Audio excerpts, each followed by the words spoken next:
My mother-in-law slapped me twice across the face in front of a packed restaurant, and I didn't retaliate.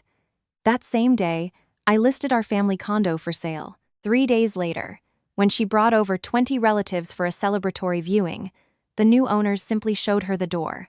My mother-in-law exploded. "Sarah, you sold the condo. Where am I supposed to live now?"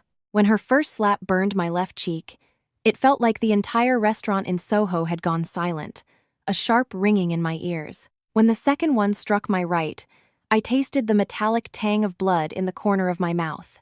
"Sarah Jenkins, you ungrateful bitch. My son earned this place with his blood, sweat, and tears, and you dare to keep his own sister out?" My mother-in-law, Teresa Parker, stood in the middle of the restaurant, jabbing a finger at me, screaming at the top of her lungs. Her spittle flew into my face, mixing with the stinging pain. Dozens of diners at the surrounding tables stared at us. Someone even pulled out their phone and started discreetly filming. My husband, David Parker, sat across from me, his face buried in his smartphone as if nothing was happening. "Mom, let's just talk about this calmly." I finally found my voice, but it trembled so much the words were barely audible. "Calmly? My daughter and her son are coming to New York for his education. She wanted to stay with you for a few days, and you're unhappy? You call this a calm conversation?" Teresa's voice shot up another octave. "My son bought this condo. It's his decision. Who the hell are you?" I looked at David, hoping he would say a single word in my defense. He lifted his head, adjusted his gold-rimmed glasses, and said in a voice that was chillingly calm, "Sarah, Olivia is my sister. She's bringing her son for a prep course for his private school interviews. She'll only be here for a couple of weeks. Why are you being so petty?" Petty? Just a month ago, his sister, Olivia's family of 4, had stayed with us for a whole month, turning the living room I had so lovingly decorated into a war zone. Her 5-year-old son had scribbled on the new genuine leather sofa with wax crayons. Her 3-year-old daughter wailed incessantly through the night. Olivia and her husband slept until noon while I had to get up at the crack of dawn to make them breakfast. I had kept my mouth shut about all of it. But this time, Olivia had announced she wanted to stay for 6 months because her son needed to attend a prestigious NYC preschool. "Teresa, David, we can rent an apartment for Olivia nearby." I tried to appeal to reason. "Rent an apartment? Why throw money away?" Teresa planted her hands on her hips. "Having a huge condo in Manhattan and going to a rental? Sarah, do you think my daughter isn't good enough to live in your palace? Let me tell you something. This condo is registered in my son's name." My son's. She deliberately emphasized the last 2 words for the entire restaurant to hear. My face burned, half from pain, half from humiliation. We had been married for 3 years. The initial down payment of $600,000 had indeed come from David. But my family had added another $400,000 for renovations and furniture. The deed only had David's name because his mother said it would give her peace of mind. And I, like a fool, had believed her. "David," I turned to my husband, my voice almost pleading. "We agreed this was our home, and for relatives to stay for an extended period, we both had to agree." David sighed, as if I were an unreasonable child throwing a tantrum. "Sarah, she's my sister. We're family. Why are you making things so complicated?" "One family," I scoffed internally. In this Parker family, I had never been one of them. I was always the outsider. "It's settled," Teresa cut in, as if she were the master of the house. "Olivia moves in next Monday. Sarah, you'll clear out the master bedroom for them. Olivia has 2 kids. They need the bigger room. You and David can move into the home office." "What?" I couldn't believe my ears.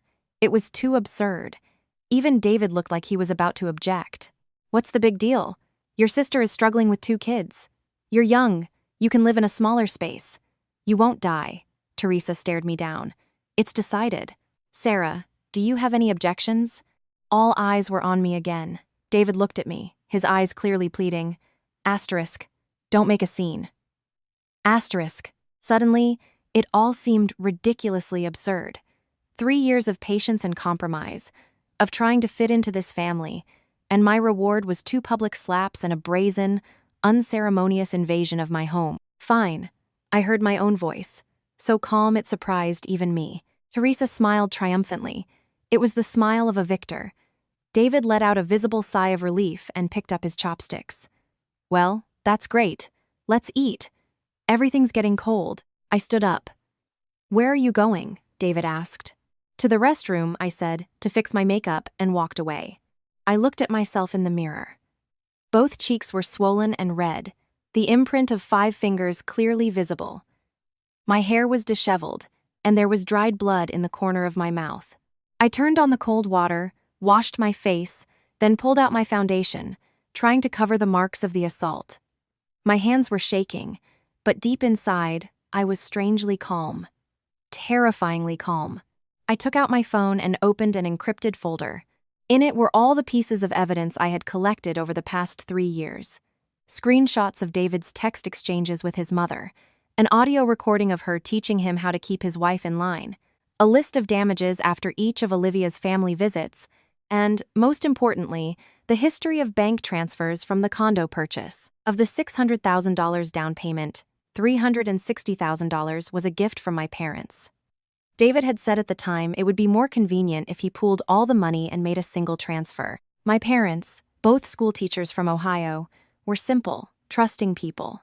They thought it wasn't worth being petty within the family and didn't even ask for a promissory note.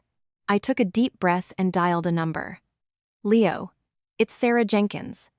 Yes, I want to launch Plan B. Immediately. On the other end of the line was my old college classmate, now a prominent divorce attorney. 6 months ago, when I found out David and his mother were planning to force me to quit my job to stay home and have children, I had started consulting with him about a divorce. Leo had given me a detailed list of what to prepare, and for the last 6 months, I had been secretly doing just that. Are you sure you've thought this through? Leo asked.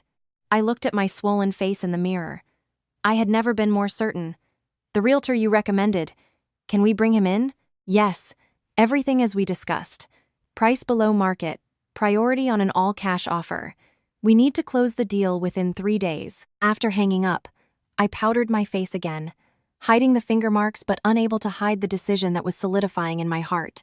When I returned to the table, Teresa was in the middle of a grand monologue about how difficult her daughter's life was. David was nodding in agreement.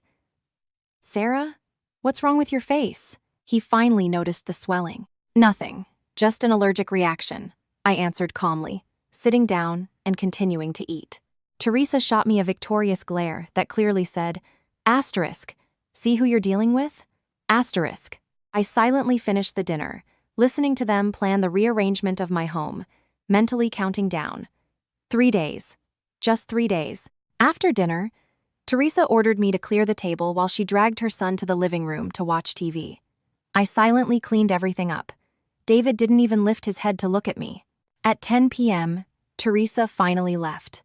Before she did, she reminded me again to start cleaning tomorrow. Olivia likes the room that gets the morning sun. As soon as the door closed behind her, David sighed in relief and loosened his tie. Mom went a bit overboard today, but don't be upset. She has a fiery temper, but she gets over it quickly. Gets over it quickly, I repeated the words, feeling their bitter irony. Come on, let me give you a shoulder rub. He came over and put his hands on my shoulders.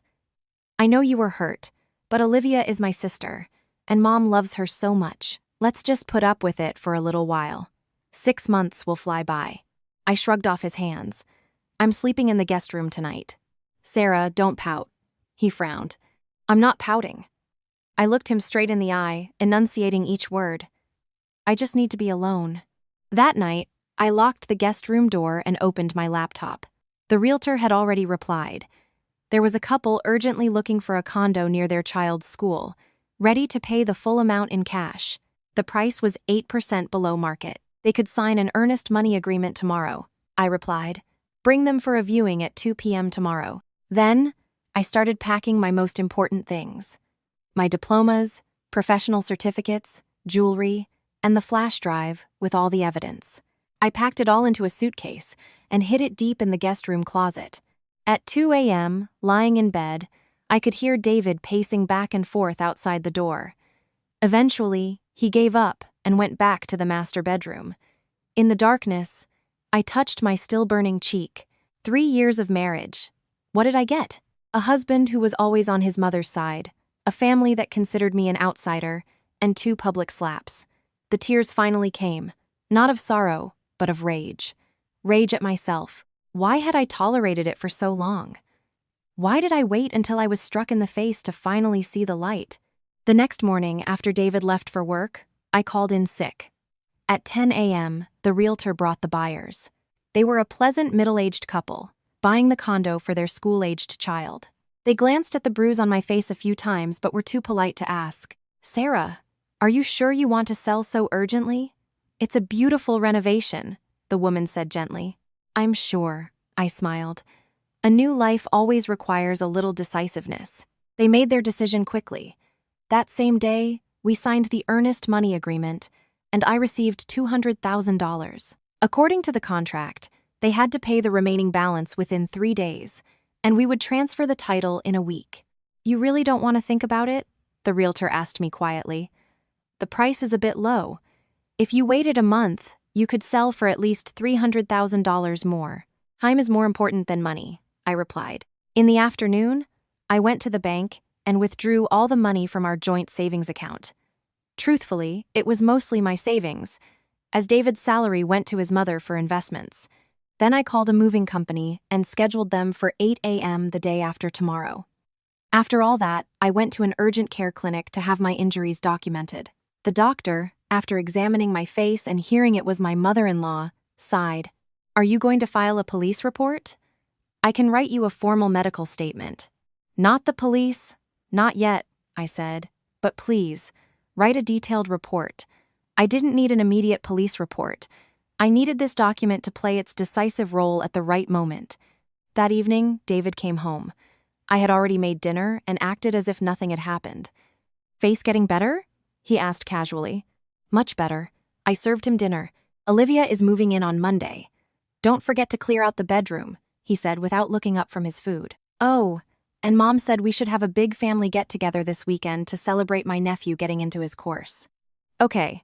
My compliance seemed to make David a little uneasy. "Sarah, are you all right?" "What could be wrong with me?" I retorted. He looked me over a few times and eventually decided I had come to my senses. That's the right attitude. It's better to live in peace. Peace. I smirked to myself. The next day, I went to work as usual. My colleagues saw the bruise and asked with concern. I told them I had just bumped into something. During my lunch break, Leo called. "The money from the sale has been deposited into an escrow account. After the title transfer is complete, it will be moved to the account you specified." "Are you sure you're not leaving yourself any way back?" "None whatsoever," I said. "By the way, are the documents I asked you to prepare ready?" "Ready." "I've also contacted your husband's company's legal department. The dirt on his rival for the project lead position has been sent. As soon as the information about him embezzling project funds to buy his sister a condo comes out." "Not so fast," I said. "One thing at a time." Hanging up, I looked at our wedding photo on my desk. 3 years ago, I was smiling so happily in that picture, thinking I had found the man I could trust with my life. How naive. After work, David surprisingly came home early, and even bought flowers. "Sarah, I'm sorry you've had to put up with so much lately." He handed me a bouquet of cheap carnations, his mother's favorite flowers. "Thanks." I put them in a vase, thinking this was probably the first time in 3 years he had bought me flowers himself. "Olivia is moving in tomorrow. Have you moved your things to the office yet?" he asked. "Moved some of it," I lied. In reality, I had already packed all my important belongings and sent them to a friend's place. Mom is coming over to help with the cleaning too. Oh, and my dad and uncle want to come see the new place. Olivia is staying for a long time.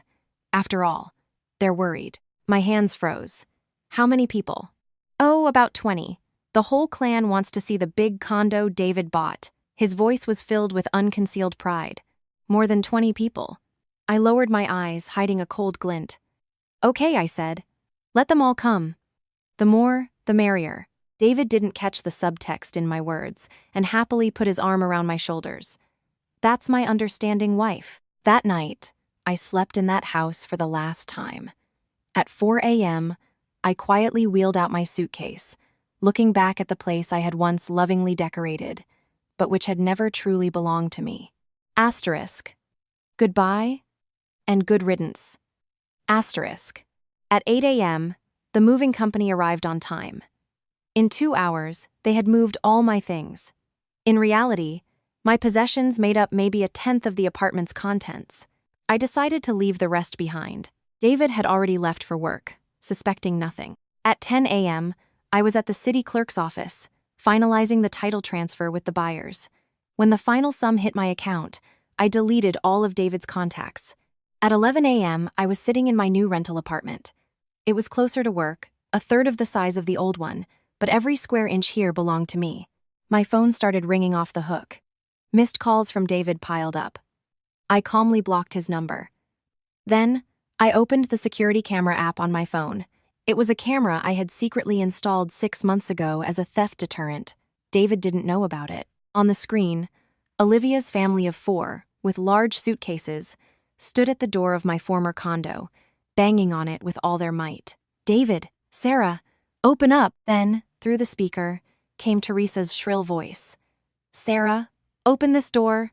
I know you're in there." The Parker relatives arrived one after another, filling the entire hallway.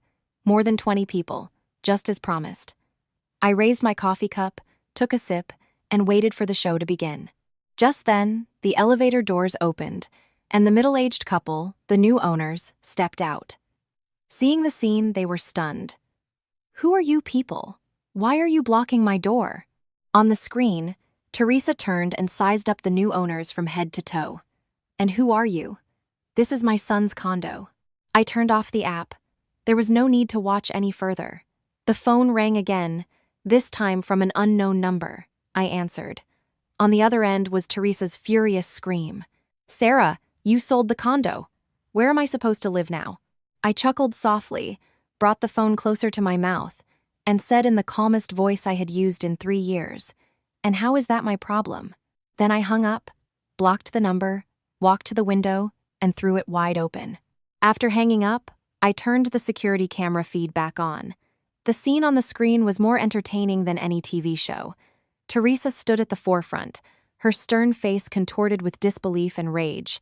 In one hand, she clutched her phone, the other pointing directly at the new owner's face. "What did you say? This is Times Your Times condo? You're lying. This is my son David Parker's home." The new owners, that same respectable middle-aged couple, looked bewildered. The husband, normally soft-spoken, now stood protectively in front of his wife. "Ma'am, we just closed on the property yesterday. Here's a copy of our deed." He pulled a folded piece of paper from his pocket. Teresa snatched it, squinting as she examined it. Her face cycled from red to white, then from white to a deathly pale. "This can't be. It can't be," she shrieked, the sound deafening even through the small speaker. "Sarah, that bitch, she dared to sell the condo." Olivia, dragging her 2 children behind her, looked completely lost. "Mom, what's happening? Aren't we moving in today?" "Moving in? That monster sold the place." Teresa, driven to madness, started pounding on the door. "Sarah, come out. I know you're in there pretending to be dead." Her heavy body slammed against the door with a thud. Neighbors on the floor began peeking out of their apartments. "What's all the noise? Looks like something's going on with the Parkers. Didn't I see Sarah moving out yesterday? Did they sell the place?" Hearing the whispers, Teresa spun around, hands on her hips. "What are you all staring at? Haven't you ever seen a family dispute? Get back inside." The new owners exchanged helpless glances. The husband took out his phone. "Hello, building security? I'm the new owner of apartment 20B. There's a group of unknown individuals causing a disturbance outside my door. Could you come up and handle it?" "Unknown individuals? Who are you talking about? Huh?" Teresa lunged at him, trying to grab his phone, but was pulled back by her husband, Arthur. Arthur was a thin, unassuming man, always lost in the shadow of his domineering wife. "Teresa, calm down." "How can I be calm? That viper sold David's condo, the condo he worked so hard for." Teresa shoved her husband away, her voice cracking into a sob. "My daughter has nowhere to live. How is my grandson supposed to go to school now?" By this point, Olivia had also snapped back to reality and started to cry. "Mom, where are we supposed to live with the kids now? We brought all our stuff here." Her children joined in, and the hallway descended into chaos. The new owner's wife couldn't take it anymore. Ma'am, we bought this apartment legally. The previous owner, Sarah, stated that it was her premarital asset and she had the full right to dispose of it. She's lying. What premarital asset? My son paid for it. My son paid $600,000. Teresa interrupted, her voice growing coarser. And who is this Sarah? A freeloader. The new owners frowned. Just then, the elevator dinged, and a breathless David rushed out. His suit was disheveled, his hair a mess. It was clear he had rushed from work. Mom, what happened? He froze, seeing the crowd of 20 relatives. Why are you all here? David, you're finally here. Teresa, seeing her savior, rushed to him. That Sarah sold the condo. She sold it. This is your condo. What right did she have? David stood rooted to the spot, his face as white as a sheet. What? Sold it? Yes. Sold it to this couple. Teresa jabbed a finger at the new owners, spittle flying. They say they finalized everything yesterday. Call the police. Quickly. This is fraud. Selling joint marital property. David finally turned his attention to the new owners. He walked over to them quickly. Hello, I'm David Parker. The former owner of this condo was my wife, Sarah Jenkins. I think there's been some misunderstanding. This is our joint property. She had no right. The husband calmly cut him off. Mr. Parker, we verified all the documents during the purchase. Sarah provided the deed and a power of attorney for the sale, signed by you personally. That's impossible. I never signed anything, David exclaimed. The new owner again pulled the copy of the document from his pocket. See for yourself. David took the document, and with just one glance, he froze as if struck by lightning. The security camera zoomed in, and I could clearly see what he was holding. It was a beneficiary change form for an insurance policy that I had slipped him to sign 6 months ago. I'd told him it was a company requirement. Tucked in as the last page was the power of attorney for the sale. He had signed it without even looking. He trusted me too little, or rather, held me in too little regard. This is... David's voice trembled. What is this? Teresa snatched the paper from his hand. She wasn't great with documents, but she recognized the signature. Is this your signature, David? When did you sign this? David's face turned ashen. 6 months ago. Sarah said it was for insurance. You idiot! This is a power of attorney for sale. Teresa, in a fit of rage, slapped her son soundly across the face. What an idiot. That woman wrapped you around her little finger. David seemed not to even feel the blow. He just stood there like a statue. What are we going to do now, David? Olivia cried, hugging her children. The kids and I have nowhere to live, and the school is already paid for. Classes start next week.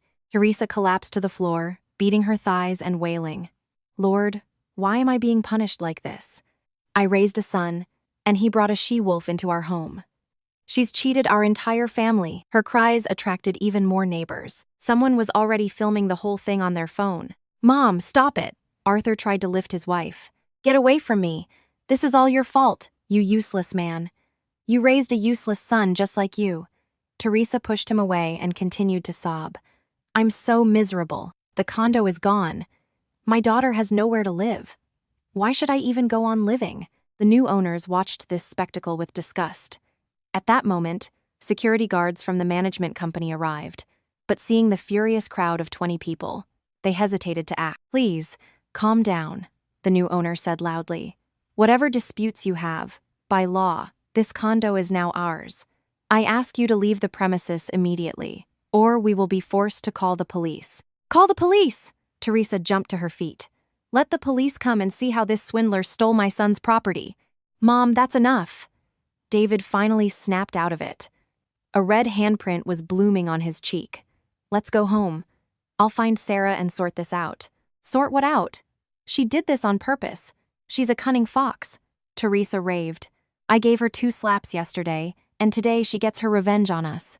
She wants to drive our whole family to the grave. Hearing this, the neighbors started whispering. So she hit her yesterday? Wow, hitting your daughter-in-law in public.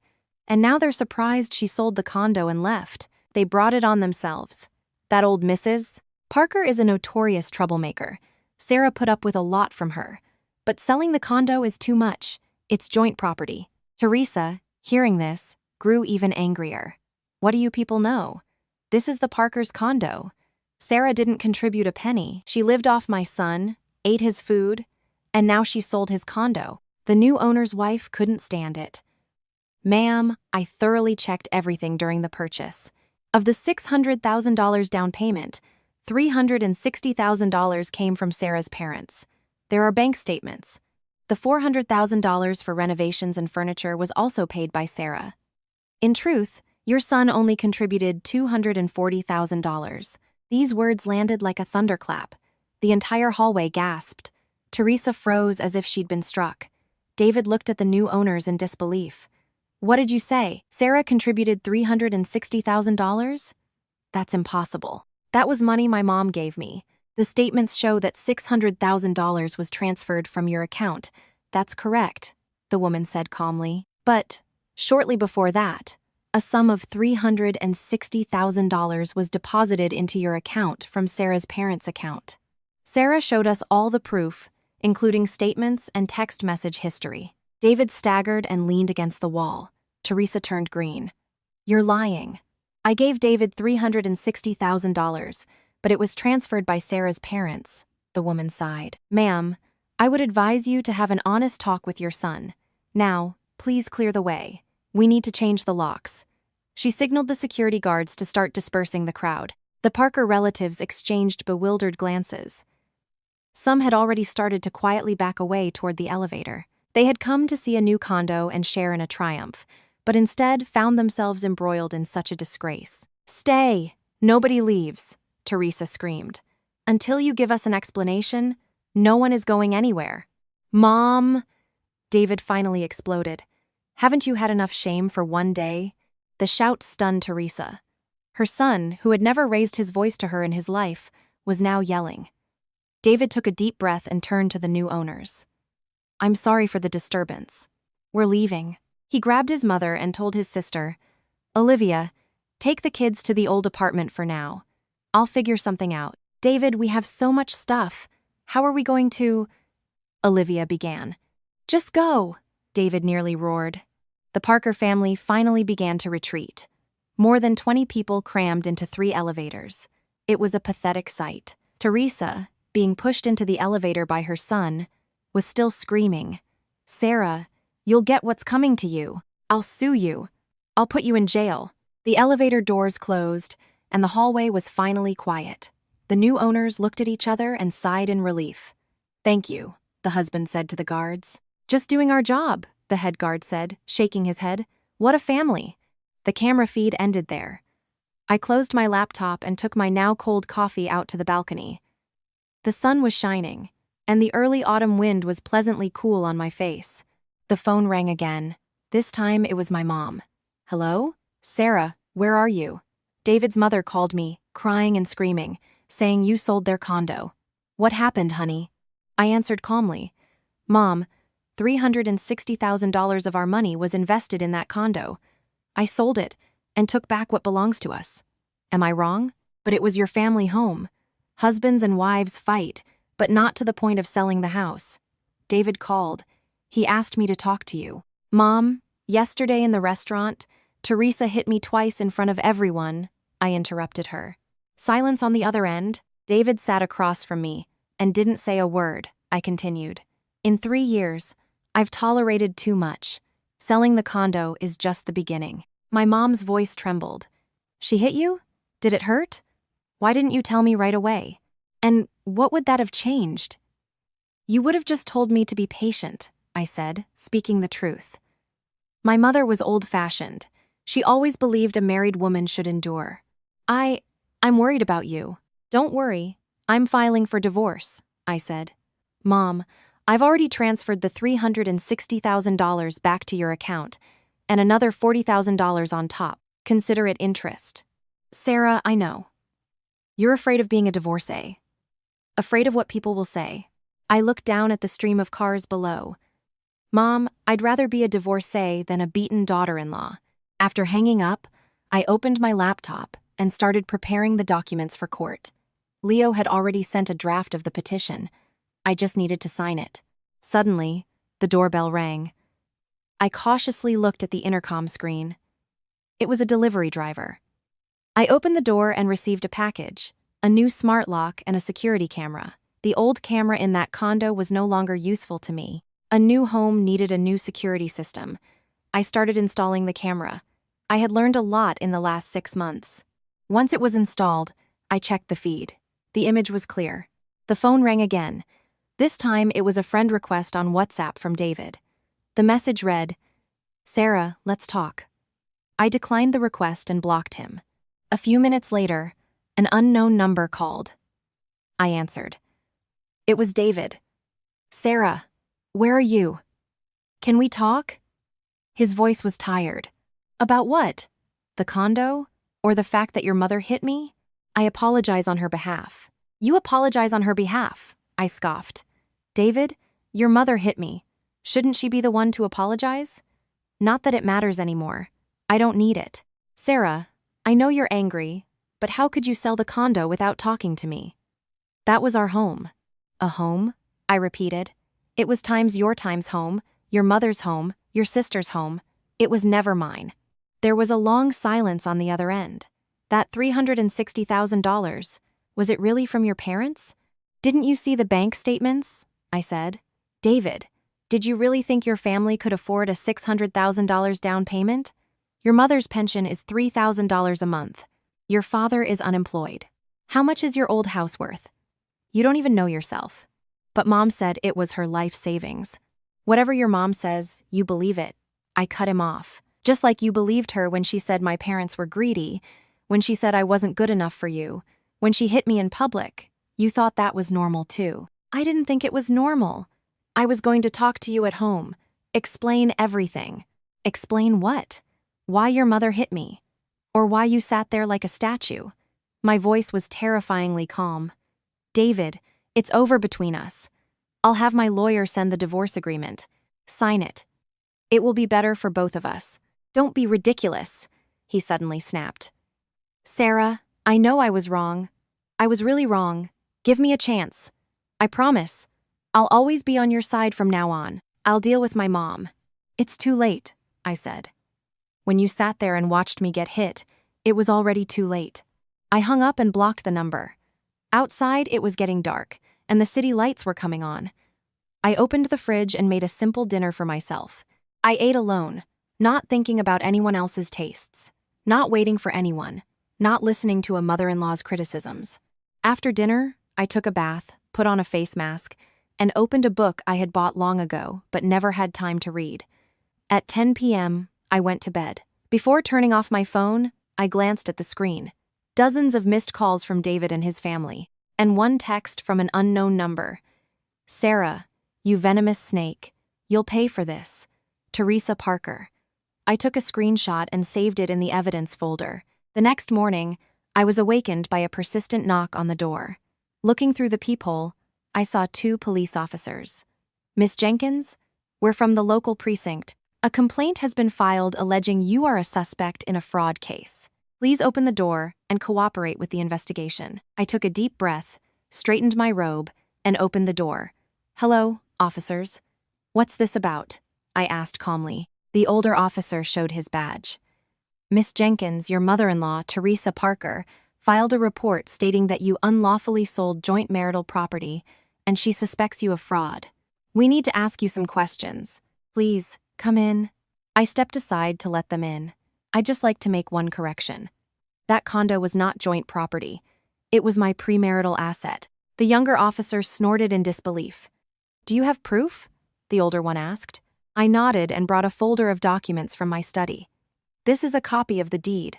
Only my name is on it. This is the history of bank transfers for the purchase. Of the $600,000 down payment, $360,000 was from my parents, $240,000 from David Parker. These are the receipts for the renovations. I paid for everything." The officers looked through the documents, their expressions growing more serious. "But the complainant alleges that your husband knew nothing about the sale," the younger one said. "He signed a power of attorney." I produced another document. 6 months ago, he signed a document giving me full authority to dispose of this property. I have security camera footage proving he signed it voluntarily. The senior officer carefully examined the signature. "We'll have this verified. However, Miss Jenkins, even if the procedure was legal, this is still a major transaction. Your husband claims he knew nothing. This can cause family conflicts." "Officer," I interrupted him. "The day before I sold the condo, my mother-in-law slapped me twice in a restaurant. My husband was there and did not intervene. Here is the video footage from the restaurant, and here is the medical report from the urgent care clinic." I handed them a flash drive and the report. The officers exchanged a look. The younger one cleared his throat. "We recommend resolving family conflicts peacefully." "There will be no peaceful resolution," I said firmly. "I am filing for divorce. If Teresa Parker believes I have broken the law, she can take it to court. They are wasting police resources on false reports." This made the senior officer frown. "Furthermore," I added, "yesterday at the residential complex, Teresa Parker gathered more than 20 people. They caused a disturbance, threatened the new owners, and disrupted public order. The new residents and the management company can confirm this. If needed, I can provide the video footage." After my words, the officers understood the full picture. "Miss Jenkins, we will take your documents for verification, but we still advise you to resolve family disputes through negotiation," the senior officer said, gathering the papers. "Negotiation is only possible with mutual respect," I replied. "When someone slaps you in the face, the door to negotiation closes." After seeing the officers out, I looked at the clock. 8:30 a.m. I made breakfast and sat down to work. It was Friday, and I had things to do. Around 10 a.m., my phone rang again. It was my father. "Sarah, David, and his parents are here. They're making a scene outside the house." My father's voice was helpless. "They say they won't leave until they get an explanation. All the neighbors are out watching." A chill went down my spine. "Dad, don't open the door. I'm on my way." "Don't come. There are a lot of them. You're just one woman." My mom snatched the phone. "Sarah, maybe we should just give them the money back? I'm afraid they'll do something." "Mom, it's not their money. It's mine," I said calmly. "Stay inside. Don't open the door. I'll call the police." "The police? Over something like this?" She hesitated. "We have to. Or they will never stop being bullies." Hanging up, I first dialed 911, then called Leo. "Leo, the Parkers have gone to my parents' house and are causing a scene." "Expected." Leo didn't seem surprised. "I've already contacted the local sheriff's department. They're sending a car. I advise you not to show up for now, to avoid escalating the conflict. Don't worry about your parents. No one will touch a couple of seniors. The Parkers want to lure you out. The longer you don't appear, the fewer options they have." Leo paused. "By the way, those audio recordings I sent you, you can use them now." I opened my email and found the file from Leo. It was a recording of a conversation between David and his mother from 6 months ago. I had suspected she was inciting him to commit property fraud and had left a voice recorder in his car. Asterisk. "Son, you need to take her credit cards. How can you let a woman control the money?" Asterisk. Asterisk, Mom. Sarah is good with money. Asterisk. Asterisk. What good? She's saving up for a rainy day, and then she'll run off. Listen to your mother. Secretly transfer the condo deed to your sister's name. Tell her it's an investment. Asterisk. Asterisk. That's not right. Sarah will find out and be hurt. Asterisk. Asterisk. So what? It's your condo. I'm doing this for you.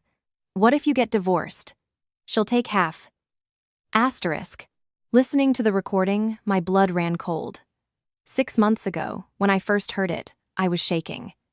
Now, I only felt a bitter irony. David ultimately didn't transfer the deed, not because he had a crisis of conscience, but because it was too much trouble, and he thought Sarah wasn't smart enough to suspect anything. He had underestimated me. I saved the recording and opened the most popular local online forum, registered a new account, and created a post titled, "My mother-in-law slapped me in public, so I sold our family condo."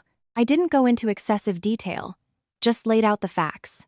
3 years of marriage, constant criticism from my mother-in-law, a husband who never stood up for me. After the slap in the restaurant, I decided to divorce and sell the house. I attached photos of the condo documents, bank statements, and the medical report from the clinic, redacting personal information. After publishing the post, I went back to work.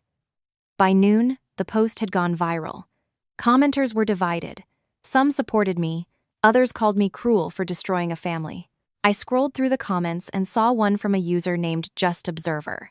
This is all one-sided. I'm a friend of the husband. This girl is a gold digger. She demanded a dowry, a condo for the marriage, and now she's run off with the money in the divorce. Under this comment, many demanded a response from me. I smirked and uploaded the first audio recording. Teresa Parker's voice was clearly audible. Asterisk. A dowry? For what? My son is such a catch. Marrying him is a blessing for her. Not a penny. And the condo must be registered only in his name. That's our guarantee. Asterisk. The comments exploded. Asterisk. Wow, what a mother-in-law. From the sound of it, marrying into that family is a curse for 8 generations. Asterisk. Asterisk. What friend of the husband? That's the husband himself writing, I bet. Asterisk. Asterisk. Has anyone noticed the husband is completely silent on the recording? He agrees with everything. Asterisk. Asterisk author, stay strong. You need to drop a man-child like that, not keep him for Christmas. Asterisk. I closed the website and went to lunch.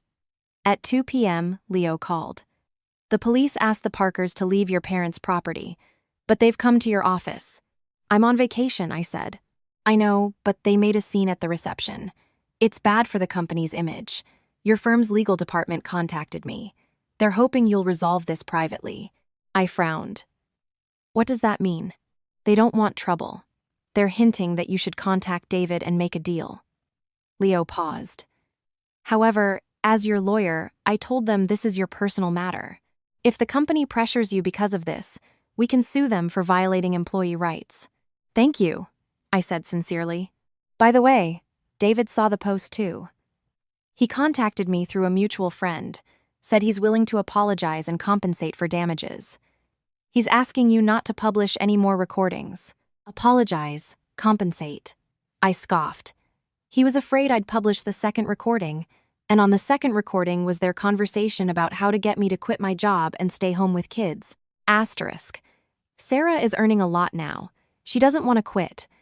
What should I do? Asterisk. Asterisk. Just get her pregnant. Once a woman gets pregnant, she gets stupid. Then they'll ask her to leave work, and she'll leave on her own. I'll help with the grandkid, and you two can work. Asterisk. Asterisk. That doesn't feel right. Asterisk. Asterisk. What's not right? I'm doing this for you. What's the use of her money? A woman who doesn't care for her family is useless. Asterisk. If that recording surfaced, David's career at our shared company would be over. He worked in project management. I was in marketing. How does he want to compensate? I asked. He agrees to split the money from the condo sale 60/40, with you getting 60. And he's willing to make a public apology, Leo said. The condo sold for $1.8 million. $360,000 was my parents'. $400,000 for renovations. That's $760,000. That leaves $1,040,000. If we divide it proportionally to our investments, he gets $240,000. I get $800,000.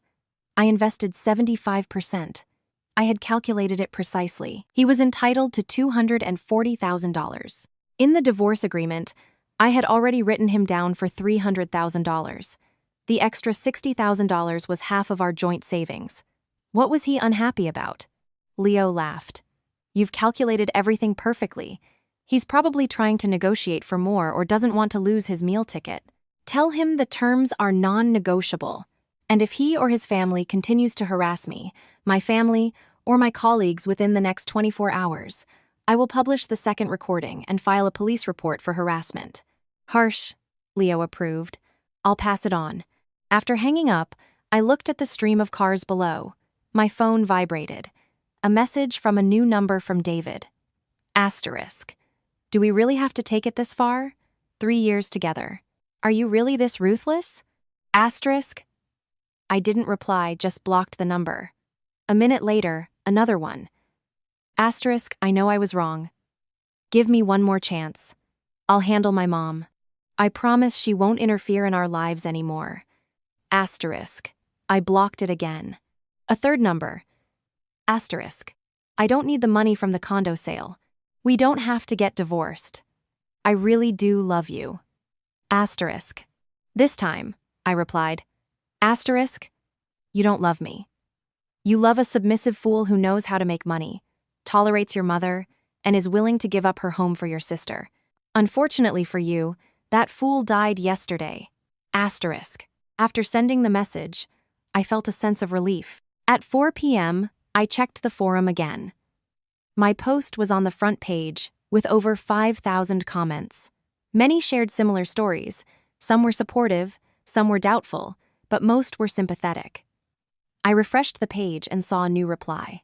Username, David Parker. In person. Asterisk Sarah. This is me, David Parker. I'm sorry. For 3 years, you've endured so much from me. My mom hit you. She was wrong. I apologize on her behalf. Divide the money from the condo sale however you see fit. I only ask you not to publish the second recording. It will ruin my career. In memory of our 3 years, please give me a chance to keep my job. Asterisk.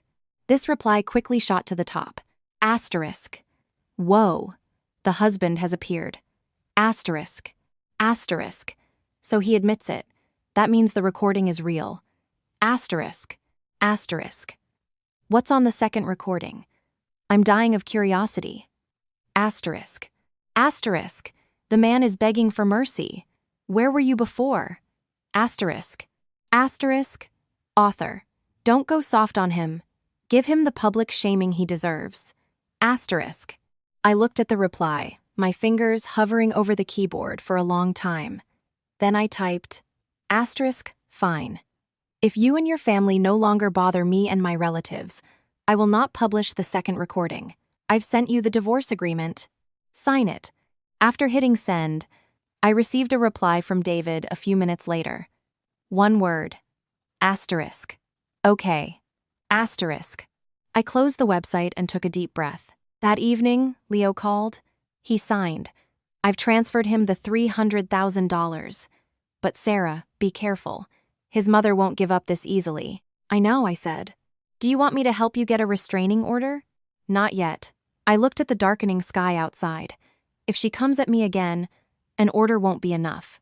You've changed, Leo said suddenly. You've gotten stronger. He paused. And more attractive. I laughed. Leo, that's uncalled for. Call me Leo, he laughed too. The official business is over. Now for the unofficial. Want to have dinner sometime? As old college friends. I thought for a moment. Sure, when I get the divorce decree. Okay, I'll be waiting. Hanging up, I looked at myself in the mirror. The bruise on my face was almost gone, but the wound in my soul was still there. It's okay, time heals. The important thing was, from this day on, my life was back in my own hands. The phone rang again. This time, it was the HR director. Sarah, will you have some time on Monday? We'd like to talk to you. I knew what they wanted to talk about.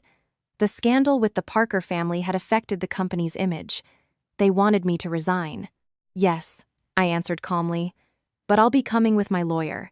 Hanging up, I opened a job search website and updated my resume. 3 years of marriage had taught me one thing. Never entrust your fate to another person, be it a husband or a company. The night was deep, but the city was bright with lights. I poured myself a glass of red wine, went out onto the balcony, and raised it to a new life. On Monday morning, I deliberately chose a sharp, perfectly tailored suit, applied understated makeup, and walked into the office building on high heels. The receptionist, upon seeing me, looked a bit flustered. Good morning, Miss Jenkins. I calmly swiped my access card at the turnstile. In the marketing department, the atmosphere was strange. As soon as I entered, all whispering ceased. Colleagues buried their faces in their monitors, pretending to be busy. My assistant, Kate, ran up to me and said quietly, Miss Jenkins, Mr. Parker's mother came on Friday. She made a scene for the entire day. crying and screaming in the lobby. Security had to escort her out. Now the whole company is buzzing. Buzzing about what? I put down my bag. That you ran off with the money. That you tricked him. A sham marriage. The condo. Kate's voice trailed off. Miss Jenkins, I know you're not like that, but some colleagues... Thank you, Kate. I patted her on the shoulder. Get back to work. I hadn't even sat down when the CEO's secretary approached. Miss Jenkins, Mr. Peterson would like to see you. It had begun. I grabbed a notepad, a pen, and after a moment's thought, my phone with the voice recorder app ready. It was Leo's advice. Record all official conversations. The CEO's office was on the 50th floor. When I entered, besides our marketing director, Andrew Peterson, and the HR director, Irene, there was another person I didn't expect to see. David. He was sitting on the couch, head down, not daring to look at me. Miss Jenkins, have a seat. Mr. Peterson indicated a chair. His face was grim. Mr. Peterson, Irene. I greeted them calmly and sat on the couch across from David. Miss Jenkins, we've invited you here today to clarify the situation that occurred on Friday, Irene began. Mr. Parker's mother caused a scene at the company, accusing you of fraud and illegal sale of property. This has caused serious damage to the company's reputation. First, this is a personal matter between myself and Mr. Parker, and it has no bearing on the company. I looked at Irene. Second, his mother's actions were a disturbance of the peace. I have already contacted the police. The police have a report of the incident. If the company needs it, I can provide it. David's head shot up, his expression complex. That may be, but the incident happened at the company, which is very unfortunate. Mr. Peterson frowned. Besides, you are both mid-level managers. How do you intend to work together after this? I understand the company's concern, I said. That's why I've already updated my resume. If there's a suitable internal transfer, I'm open to it, or I can resign if necessary. I looked at them. However, I would like to remind you that under labor law, the company cannot terminate an employee over personal conflicts. Otherwise, it would be wrongful termination, which would entail compensation. Silence filled the room. David finally spoke, his voice hoarse. Sarah, do we really have to take it this far? I can resign. Whether you resign or not is your business. I cut him off. But if your mother comes to the company again and disrupts our work, I will sue her in my own name and demand compensation from the company for failing to provide adequate security. David's face contorted. Mr. Peterson waved his hand. All right, we're all colleagues here. No need to escalate. Miss Jenkins, the company has always valued your professional abilities. We have a new project in the Midwest, developing the market there. Are you interested? I understood. It was a veiled exile, far from the head office.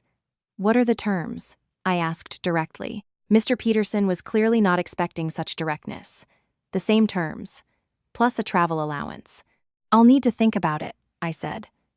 Furthermore, I hope the company will issue an official directive prohibiting unauthorized individuals, especially Mr. Parker's relatives, from entering the office premises and causing disturbances. This? Irene looked at David. David's face flushed and paled. Sarah, my mom won't come again. You said the same thing last Friday, I scoffed. And what happened? She made a scene for half the day. The whole company knows. Miss Jenkins? Mr. Peterson raised his voice. Watch your tone. I stood up. Mr. Peterson, my position is clear. First, personal matters do not concern work. Second, if the company cannot provide a safe working environment, I have the right to file a complaint with the Department of Labor. Third, if you want me to transfer, my salary must be 30% higher. After all, the workload on a remote assignment is greater. Mr. Peterson and Irene exchanged a look, clearly not expecting such a hard line. Sarah, don't push it. David also stood up. The company is already being lenient with you. Lenient? I turned to him.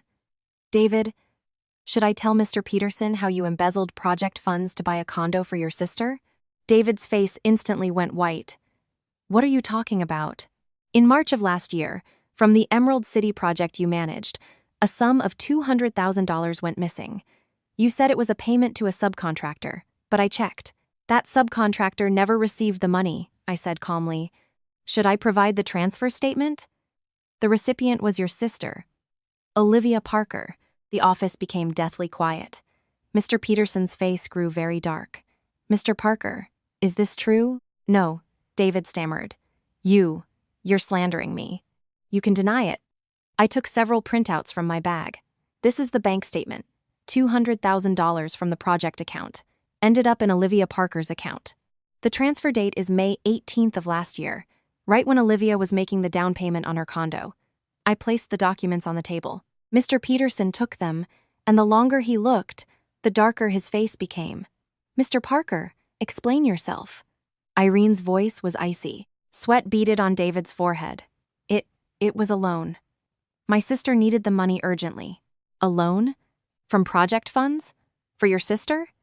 Mr. Peterson slammed his fist on the table. Mr. Parker, do you realize what this is? I've already paid it back, David explained hastily. I paid it back last month. Paid it back, I smirked. From our joint savings, right? Half of which was my money. David glared at me, his eyes filled with hatred. I met his gaze. Mr. Peterson rubbed his temples. Miss Jenkins, could you step out, please? The company will investigate this matter seriously. David opened his mouth but said nothing. He walked out of the office dejectedly. After the door closed, Mr. Peterson looked at me. Miss Jenkins, how long have you known about this? I only found out recently, I said. I was preparing for the divorce and had to check all our joint assets. Why did you only say something now? Irene asked. Because the company was trying to force me to resign, I answered bluntly. Mr. Peterson, Irene, I understand the company's position. You don't want problems, but the problem isn't me, it's David. He embezzled company funds. That's a fact. His mother caused a scandal. That's a fact. And I am just an employee who wants to work in peace. Mr. Peterson was silent for a long time. The Midwest Project. Salary plus 20%. That's the most I can do, he finally said. But you must sign an agreement guaranteeing you will no longer bring personal conflicts into the company. Fine, I said. But I demand that the company issue an official warning to David, prohibiting him and his family from harassing me. And I expect his embezzlement to be dealt with justly. Of course, Irene nodded. The company will form an investigative committee. Thank you. Then I'll get back to work. Leaving the office, I ran into David in the hallway. He was leaning against the wall, his eyes red. Sarah, do you have to ruin me completely? You ruined yourself, I said calmly. When you were embezzling the money, why didn't you think about the consequences? It was my sister. She needed the money. So you used company money. I shook my head. David, you've always believed the world should revolve around you and your family. Your mother hits me. You think I should tolerate it. You take my home. You think I should give it up. You embezzle money. You think the company should understand. Why should they? He was at a loss for words. The divorce agreement is signed. I've transferred you the money. As of today, we are even. I turned to leave. Sarah, he grabbed my wrist. Is there really no chance for us? I know I was wrong. I was really wrong. I pulled my hand away. David, you know what disgusts me most about you? Not your irresponsibility, not that you're a mama's boy. It's that you always apologize after you've messed up, but you never change. That slap wasn't the first humiliation from your mother, just one of countless. The embezzlement wasn't the first time you mixed personal and professional. Your apologies are worthless. With that, I walked away without looking back. Back in my department, I noticed my colleagues looking at me with even more complex expressions. Kate whispered, Miss Jenkins, Mr. Parker was called back to the CEO's office again. I nodded, opened my laptop, and started working. At lunchtime, an internal memo was released. Asterisk David Parker, for personal reasons, has been temporarily suspended from work pending an investigation. Asterisk, the news rocked the company. Asterisk, they say it's for embezzlement. Asterisk, asterisk. No wonder his sister could afford a condo. Turns out it was with company money. Asterisk, asterisk. It was Miss Jenkins who reported him. That's cold. They were husband and wife, after all. Asterisk, asterisk. What's cold about it? A thief belongs in jail. Asterisk. I closed the company chat and focused on my transfer plan. At 3 p.m., Leo called. David just contacted me. He's willing to make concessions in the divorce settlement, but he's asking you not to insist on the embezzlement investigation. What is he offering? He's willing to give up the $300,000. He just wants you to tell the company it was a personal loan from you to his sister, not embezzlement of company funds. I smirked. Leo, what do you think? I think he's dreaming. Leo laughed too. But Sarah, do you really want to send him to jail? Embezzling $200,000 is serious. If the company files a complaint, he could do time. I paused for a moment. Tell him to return the $200,000 to the company's account, and I won't insist, I said.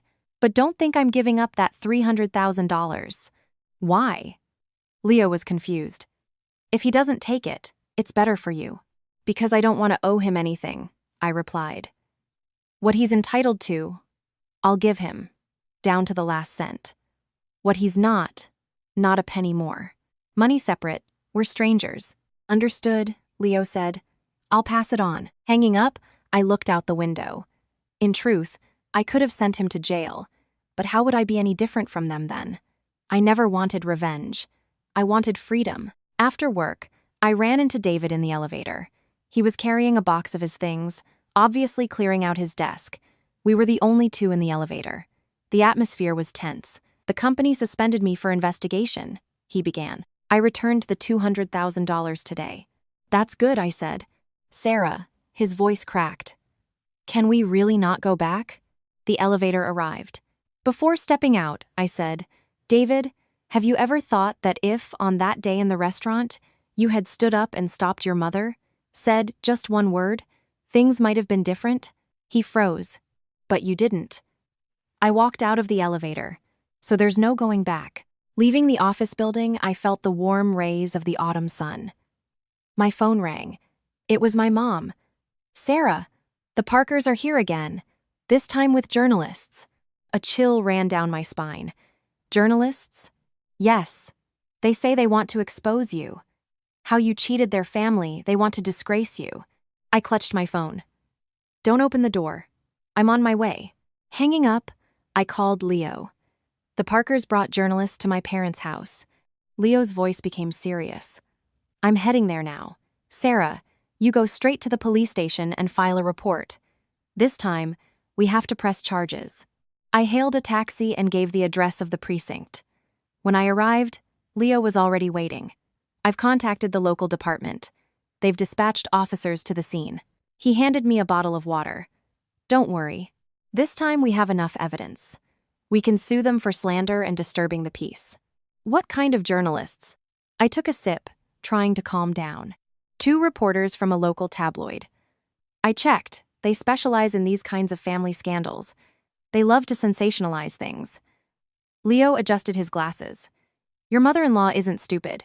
She knows serious publications wouldn't listen to her, so she found these guys. Where is she now? Outside your parents' building. Leo showed me his phone. It was playing a video. In the video, Teresa Parker, dressed all in white as if for a funeral, was kneeling on the ground. In front of her was a white poster with black letters. Asterisk cruel daughter. In-law Sarah Jenkins. Cheated family and beat mother. In-law. Where is the justice? Asterisk. A few people with cameras and a crowd of gawking neighbors surrounded her. Beat her mother-in-law? I laughed with rage. She hit me in public, and now she's turned it all around. Flipping the narrative is their specialty. Leo put his phone away. But this time, she's miscalculated. I've hired a professional video crew to document everything as evidence. Plus, your online post has over 1 million views. Public opinion is on your side. Only then did I remember. I opened the forum. Indeed, my post was pinned at the top. Over 10,000 comments. The newest top comment, asterisk. The author's mother-in-law is on the local news. She's standing with a sign outside her parents' house. Video attached, asterisk. It was the same video of Teresa crying and complaining. I played it, asterisk.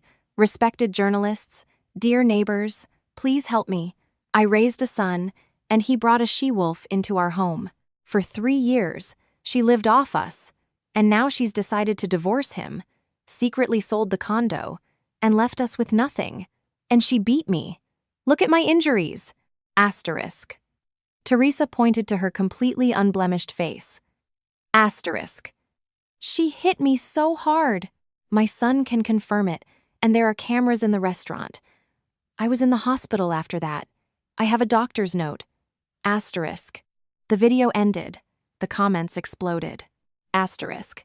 Give this actress an Oscar. Where are her injuries? Not even a scratch. Asterisk. Asterisk. The cameras in the restaurant? The author already posted the video where this old woman is hitting her. Asterisk. Asterisk.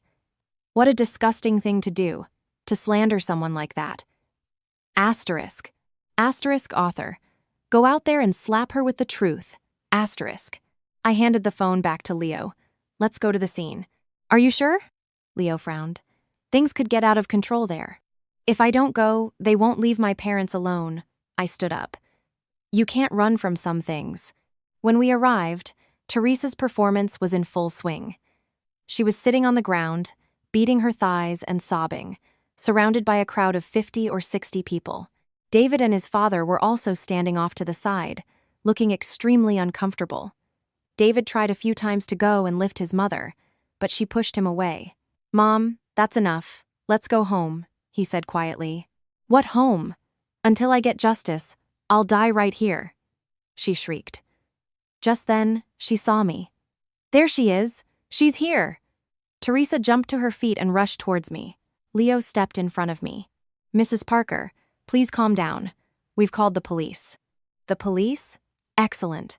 Let the police sort this out. She jabbed a finger at me. Sarah, you shameless woman. You cheated my son, sold the condo, and you beat me. Today, you'll tell everyone the truth in front of the journalists. 2 cameras immediately turned on me. I looked at them calmly. Which publication are you from? Can you show me your press credentials? A middle-aged man among them was taken aback.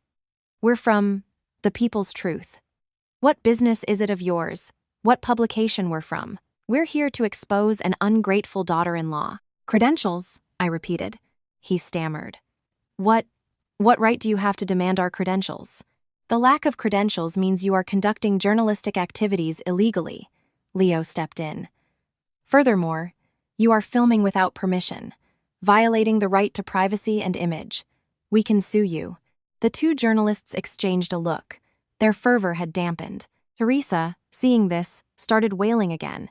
See, she's scared. She doesn't dare to face the journalists. She's afraid I'll tell the truth. The truth? I stepped forward, looking her straight in the eye. You want the truth? Fine, I'll show it to you. I took my phone out of my bag and connected it to a mini projector Leo had advised me to bring. A beam of light hit the white wall of the building. The video from the restaurant began to play. It showed Teresa screaming at me, then slapping me hard, twice. I stood there, not moving. David sat across, buried in his phone. The video captured everything. My swollen face, the blood in the corner of my mouth, the shocked looks of the other diners. The crowd gasped. It's fake, Teresa screamed. She edited it. Whether it's fake or not can be determined by an expert. I switched the image to the medical report from the clinic. This is the report from that day. Minor bodily harm. Shall I read it? Contusion of soft tissues of both cheeks. Laceration of the oral mucosa. You fell, she persisted. I fell and left a handprint on my own face? I scoffed and showed the next photo, a close-up of my face after the beating, with the clear imprint of 5 fingers. The crowd murmured, asterisk. This is too much. Hitting someone in public. Asterisk. Asterisk. That must have hurt so much. Asterisk. Asterisk. And her son just sat there and watched. What kind of man is that? Asterisk. Teresa's face turned white, but she continued to argue. I hit you because you were disrespectful. You talked back to me. How did I talk back? I asked. Tell them. You wouldn't let my daughter stay in your home. Teresa found a reason, her voice growing loud again. My daughter came to the city with 2 kids for school, wanted to stay with you for a few days, and you wouldn't let her. A heartless daughter-in-law like that. Doesn't she deserve to be taught a lesson? A few days? I smirked. Your daughter, her husband, and 2 children wanted to live with me for 6 months. Is that a few days? And this isn't the first time. Last year, they lived with me for 3 months, ruined the sofa, tore the wallpaper. The kids cried at night. The neighbors complained 3 times. I tolerated all of that. But my patience has a limit. You're lying. My grandchildren are very well behaved. Teresa started screaming. You just look down on us because we're from the country. You think we're poor. My parents are also from the country, I said. I have never looked down on anyone's background. I look down on those who don't respect others. I showed the next photo, the scribbled, on sofa and torn wallpaper. These are the masterpieces of your grandchildren. Should I post this in the residents' group chat so the neighbors can identify them? Teresa fell silent. Just then, the wail of a police siren was heard. 2 patrol cars pulled into the courtyard. The officers got out, frowning. What's going on here? Who called? I did, Leo and I said in unison. An officer recognized me. Miss Jenkins, you again? Officer, these people have organized an illegal gathering, are harassing my parents, and brought some people to film, violating our privacy. I pointed at Teresa and the 2 journalists. What illegal gathering? I came for justice. Teresa started crying again. Officer, you have to help me. This monster cheated my son, sold our condo, and beat me. Do you have evidence? The officer asked. I do. Teresa took out her phone. Look, this is the deed in my son's name. She sold it secretly. The officer looked at it. This only proves the condo was in your son's name, not that she stole it. And you say she beat you. Do you have proof? The injuries on my face. That's the proof. She pointed at herself. The officer looked closer. Where are the injuries? They healed. Snickers were heard from the crowd. The officer shook his head helplessly. Mrs. Parker, your son and daughter-in-law's disputes should be resolved in court, not here. I ask you and your people to disperse. I won't leave until I get an explanation. I won't leave. Teresa collapsed to the ground and started rolling around. David finally couldn't take it anymore. He went over and grabbed her. Mom, that's enough. Aren't you ashamed? Ashamed? I'm fighting for justice for you, and you say I'm embarrassing you? Teresa slapped her son. I raised you, fed you, and you defend an outsider, hurting your own mother. Asterisk? Slap. Asterisk? The sound was deafening. Everyone froze. David clutched his face. His expression changed from embarrassment to rage, and then to despair. Fine, do what you want. He took a step back. Mom, make a scene as much as you want. With that, he turned and walked away. David, come back! Teresa screamed. David didn't even look back. She was about to run after him, but was stopped by an officer. Mrs. Parker, please cooperate. Otherwise, we will have to detain you for disturbing the public order. I won't go. Arrest me if you want. Teresa started thrashing. The officers exchanged a look and took out handcuffs. Then you'll have to come with us. Seeing the handcuffs, Teresa got scared. What? What for? I'm not a criminal. You are suspected of disturbing the public order, the officer said sternly. Please come with us. As Teresa was being put in the car, she was still screaming, Sarah, you'll pay for this. I'm not done with you. The 2 journalists who tried to flee were also stopped. You'll come with us to give a statement as well. The farce was finally over. The crowd began to disperse. I went to my parents' door and knocked. Sarah! My mom, seeing me through the peephole, opened the door. Is everything okay? I hugged her. My father was standing in the living room, his face pale. This is outrageous. How can people like this even exist? Don't be angry. I've handled it. I sat him down. Sarah, maybe we should give them the money back? I'm afraid they'll come back again, my mom cried. What money? My father, who rarely got angry, snapped. That's our money. Why should we give it back? Sarah did the right thing. She should have divorced him and his family a long time ago. I looked at my parents, and a warmth spread through me. Mom, Dad, pack your things and stay with Aunt Carol for a few days, I said. I'm afraid they won't calm down. And you? My mom worried. I'll be fine. They won't touch me, I said. After settling my parents, I left with Leo. In the car, Leo said, this time we can press charges. Disturbing the peace is at least 5 days in jail. That's not enough. I looked out the window. I want her to never dare to bother me again. What do you mean? She loves to make a scene. I'll give her that opportunity. I took out my phone and went to that forum. What are you going to post? Leo asked. The video of today's incident, I said. Let everyone see how this unfortunate mother-in-law twists the facts and rolls around on the ground. Are you sure? This could escalate the conflict even more. The conflict is already escalated. I hit upload. Since she doesn't care about her own face, I'll rip that mask off in front of everyone. The video uploaded. The title was simple. Asterisk, mother-in-law brings journalist to parents' house. Full video. Asterisk. An hour later, 10,000 views. 2 hours later, top news in the city. 3 hours later, David called from a new number. Sarah, do you have to drive my mother to her death? His voice was full of exhaustion and anger. She's driving herself, I said. Can you take the video down? He almost pleaded. My mom has high blood pressure. If she sees it, she'll have a stroke. I can, I said. But you have to sign a guarantee that you will never bother me or my family again. If you violate it, not only will I re-upload the video, but I will also sue for slander and harassment. There was a long silence on the other end. Fine, I'll make her sign it. And one more thing, I added. She needs to record a video with a public apology, admitting that she lied, hit me, and caused the scenes. Sarah, don't push it. Push it? I scoffed. David, when your mother hit me in public, you didn't say it was pushing it. When she brought 20 people to my door, you didn't say it was pushing it. When she stood with a sign and journalists and made a circus outside my parents' house, you didn't say it was pushing it. Those are my terms. If you don't agree, we'll see each other in court. I hung up. Leo looked at me. Do you think he'll agree? No, I said. Someone like Teresa Parker would rather die than apologize. Then why did you set that condition? Because I never needed her apology. I looked at the night city. I wanted her to remember forever what it cost to mess with me.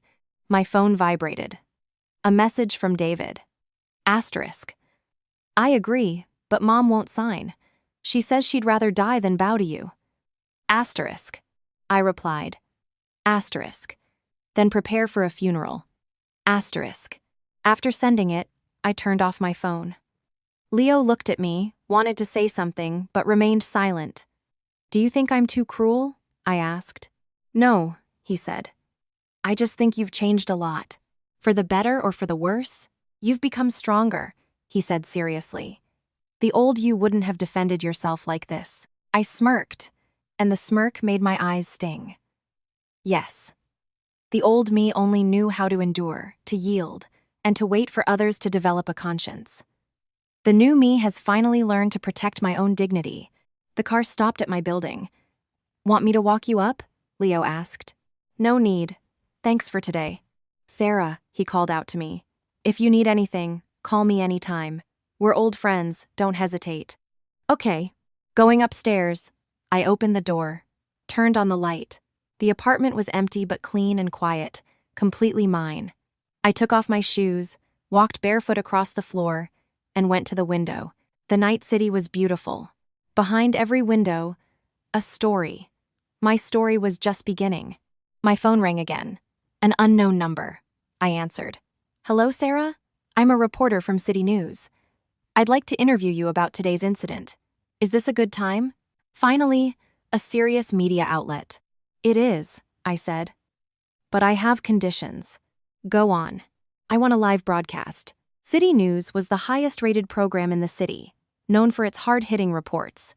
Their interest meant the story had gained significant traction. The reporter, who introduced himself as Roman, was very professional. Sarah, we want to do a special report on domestic violence and property disputes. Your case is very illustrative. If you agree, we can arrange a live broadcast. I agree, but I have 3 conditions, I said. First, a live broadcast with no editing.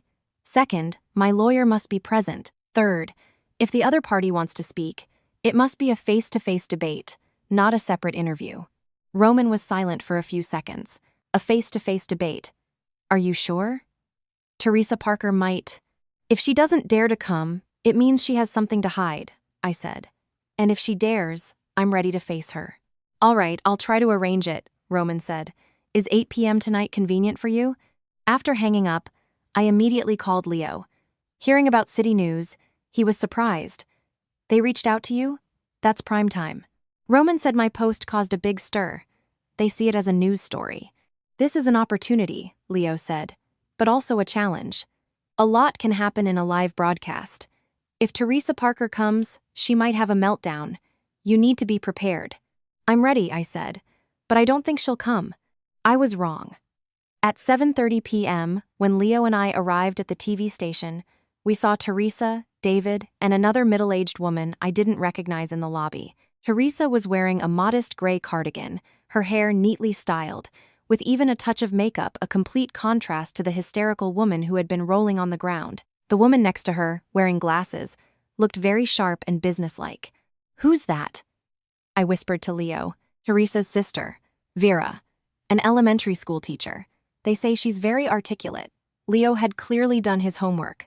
Looks like they brought reinforcements. David, upon seeing me, opened his mouth but said nothing. Hello, Sarah, Roman greeted us. Both parties are here. Please proceed to the makeup room. We went our separate ways. Teresa shot me a venomous look but restrained herself in front of others. While the makeup artist was working on me, Roman explained the format. The show starts at 8 p.m. It's 40 minutes long. The first 10 minutes, the host will introduce the topic.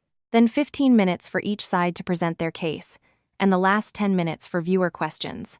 We'll be filtering the questions, nothing too harsh. Did the other side's lawyer come? I asked. No, but Teresa Parker said her sister can represent her. Roman paused. Sarah, I advise you to control your emotions. Whatever your opponent says, stay calm. You are the victim. The audience will instinctively be on your side. I understand. Thank you. After makeup, I looked at myself in the mirror. The light makeup hid the fatigue of the past few days. The business suit emphasized my composure and determination. The woman in the mirror had a steady gaze. This was no longer the timid Sarah. Promptly at 8 p.m., the live broadcast began. The studio was small, with about 30 people in the audience. The host, a middle-aged man named Sokolov, was known for his balanced and objective approach. Good evening, viewers, and welcome to City in Focus. Tonight, we're discussing how a family conflict escalates into a public scandal. Who is to blame? Sokolov began. We've invited both parties to the studio. Sarah Jenkins and her former mother-in-law, Teresa Parker. The spotlight fell on me. I took a deep breath and walked onto the stage. Teresa, supported by her sister, also came out. Her eyes were red, as if she had just been crying. We sat at opposite ends of a couch, with the host in the middle. To begin, I'd like each side to briefly state their case. Sokolov looked at me. Sarah, please start. I nodded and took the microphone. Hello, my name is Sarah Jenkins. David Parker and I were married for 3 years. Due to family disagreements, we are now in the process of divorcing. The main point of contention is a condo. The down payment was $600,000. My parents contributed $360,000, and David contributed $240,000. I paid for all the renovations and furniture. However, for various reasons, the deed was registered only in David's name. You're lying. Teresa couldn't contain herself. Mrs. Parker, please let Sarah finish. Sokolov interrupted gently but firmly. I continued. Last week, in a restaurant, because I disagreed with her daughter's family living in our condo for an extended period, Mrs. Parker slapped me twice in front of everyone. There is video footage from the restaurant, and I have a medical report of the injuries. After that, I decided to divorce and sell the condo. Yesterday, Mrs. Parker caused a scene at my new home, and today at my parents' home. That is the whole story. Slander! Blatant slander! Teresa jumped up, but her sister pulled her back down. Mrs. Parker, it's your turn now, Sokolov addressed her. Teresa took the microphone, and tears immediately started to flow. Mr. Host, dear viewers, I have been so slandered. My son worked hard to buy a condo, and she secretly sold it. I said a few harsh words to her, and she attacked me with her fists. Look at my injuries! The camera zoomed in on her face. It was completely clear. Where are your injuries? Sokolov asked. They healed. but they were there. She beat me so cruelly. I was in the hospital for several days. I have a doctor's note. She pulled a piece of paper from her bag. Sokolov took it, his face showing surprise. This is an outpatient chart. It says contusion of facial soft tissues, but the date is from 3 months ago. Laughter rippled through the audience. 3 months ago, Mrs. Parker and I didn't even see each other, I said. I was on a business trip. I have the plane tickets and hotel bills. I got confused. Teresa stammered. But you did hit me in the restaurant. The video from the restaurant shows you hitting me, I replied calmly. The video is fake. She edited it. Teresa's sister, Vera, took the microphone. Mr. Host, I am Teresa Parker's sister. I am a teacher. I stake my reputation on the fact that my sister is an honest person and never lies. But this Miss Jenkins, in 3 years of marriage, never bought my sister a single sweater, never gave her $1. What kind of respect is that? $1? I scoffed. David's salary is $200,000 a year. He kept $50,000 for himself and gave $150,000 to his mother. I paid for all the household expenses, the mortgage, utilities, food. Tell me, what other money was I supposed to give? You're lying. My son never gave me that much, Teresa screamed. The bank statements. Should I publish them? I looked at David. David, do you dare to say you didn't? The camera focused on David, who was sitting in the audience. He turned pale and lowered his head. All right, let's look at the evidence provided by Sarah, Sokolov signaled the director. The large screen lit up with the video from the restaurant. Clear image, clear sound. Teresa's screams and slaps silenced the studio. When the video ended, Sokolov asked, Mrs. Parker, how do you explain this? It's because she's disrespectful, she insisted stubbornly. My daughter came to the city with 2 kids for school, wanted to stay with her for a few days, and she refused. A heartless person like that, doesn't she deserve to be taught a lesson? A few days? I repeated. Your daughter Olivia, her husband, and 2 children wanted to live with me for 6 months. And this isn't the first time. Last year, they lived with us for 3 months, ruined the sofa, tore the wallpaper. The kids cried at night. The neighbors complained 3 times. Should I show the photos and the text messages? On the screen appeared photos of the scribbled-on sofa, torn wallpaper, and complaints from neighbors in the building's group chat. Kids will be kids. They get into mischief. Vera tried to justify. So, in your opinion, it's okay to destroy other people's property? I asked. If I came to your house, drew on your sofa, tore your wallpaper, would you also think that's normal? Vera fell silent. And another thing, I continued. You say I'm disrespectful. For 3 years of marriage, I spent every Christmas with David in his hometown, bought clothes, medicine, and gave money to his parents. In 3 years, I went to my own parents for Christmas only once. Is that not enough? That's your duty, Teresa said. You married my son. You became part of our family, but I am also my parents' daughter. I looked into the camera. For 3 years, when my parents were sick, I couldn't be there. But for you? 1 phone call, and I had to rush over. An hour late, and I was disrespectful. Why? Someone in the audience nodded. Sarah, let's get back to the property. Sokolov changed the subject. Can you provide proof of your investments? Yes. I signaled the director. Bank statements appeared on the screen. My parents transferring $360,000 to me to David, David to the developer. Times, amounts, everything clear. Renovation costs of $400,000. Here is the transaction history from my credit card. A long list of expenses appeared on the screen, from building materials to furniture. So, I invested $760,000 in this condo. David invested $240,000, I concluded. In the divorce, I sold the condo and took back what was rightfully mine. What's wrong with that? It's marital property, Vera said loudly. Even if you invested money, it was purchased during the marriage and should be divided equally. If it's divided equally, then why should I, who invested $760,000, while he invested $240,000, have to split it evenly?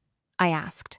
Miss Vera, you're a teacher. You should understand this simple arithmetic, Vera flushed. And one more thing. I looked at David.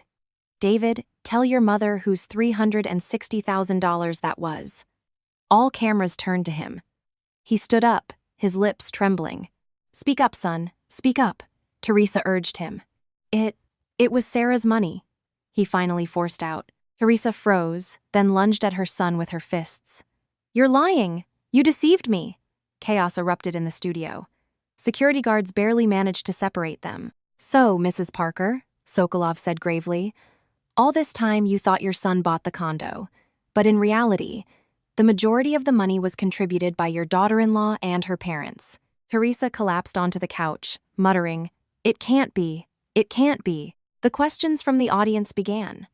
The first was from a young woman.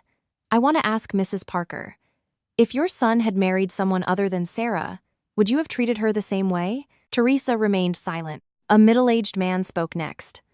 I want to ask Sarah, don't you think you acted too cruelly? After all, you were one family. I thought about it. I looked into the camera. Until those 2 slaps, I always endured. I thought if I was patient, the family would be peaceful. If I yielded, the conflict would be resolved. But I realized that with some people, your patience only makes them more arrogant. Those 2 slaps woke me up. A marriage should be based on equality, respect on mutuality. If one side always has to endure, it's not a marriage, it's slavery. The audience applauded. The third question was for David. David, you witnessed everything. When your mother hit your wife, why didn't you intervene? David was silent for a long time, his head bowed. I thought it was a small thing. A small thing? An elderly woman from the audience asked. Hitting a person in the face in public is a small thing? Young man, your wife is also someone's daughter. If her father had seen his girl being beaten, how would he have felt? David had no answer. In the end, Sokolov concluded, family conflicts are a private matter, but when they escalate to violence and public scandal, they cease to be private. We hope that tonight's discussion will help those who find themselves in a similar situation. A family is about love and respect, not violence and control. The show ended, the lights went down. Teresa and her sister quickly left, not looking at anyone. David approached, wanted to say something, but I turned away. Sarah, wait! Roman called out to me. A few audience members want to talk to you. I looked at the audience. Several women had surrounded me. Sarah, you're so brave, a young girl said. I have a difficult mother-in-law too, but I'm afraid to speak up. Take your time. The most important thing is to protect yourself, I said. Sarah, how did you decide to get a divorce? A middle-aged woman asked. I thought for a moment. When I realized that if I stayed in that marriage, I would stop respecting myself. They nodded thoughtfully. Leaving the TV station, I felt the cold night wind. Leo caught up with me. Excellent performance. Calm, logical, convincing. Tonight, public opinion is completely on your side. I don't care about public opinion, I said. I just want to live peacefully. I'm afraid a peaceful life won't be possible for a while, Leo said. Teresa Parker was so disgraced on live TV tonight. She won't let this go. I know. I buttoned up my coat. But the more she makes a scene, the worse it will be for her. My phone vibrated. A message from my mom. Sarah, I watched the show. You've been through so much. I was wrong to advise you to be patient. I support you now. Do what you think is right. Asterisk. My eyes stung. I replied, Thanks, Mom. Just then, an unknown number called. I answered. It was David. Sarah, let's talk. For the last time. His voice was exhausted. About what? I don't need the money from the condo sale. I'll talk to my mom. I only ask for one thing. Take the videos down from the internet. Leave me some dignity. Dignity isn't given, it's earned, I said. David, it's about time you understood that. I know. I was wrong, he sniffled. Sarah, I've been thinking a lot these past few days. I feel so guilty towards you. My mom hit you.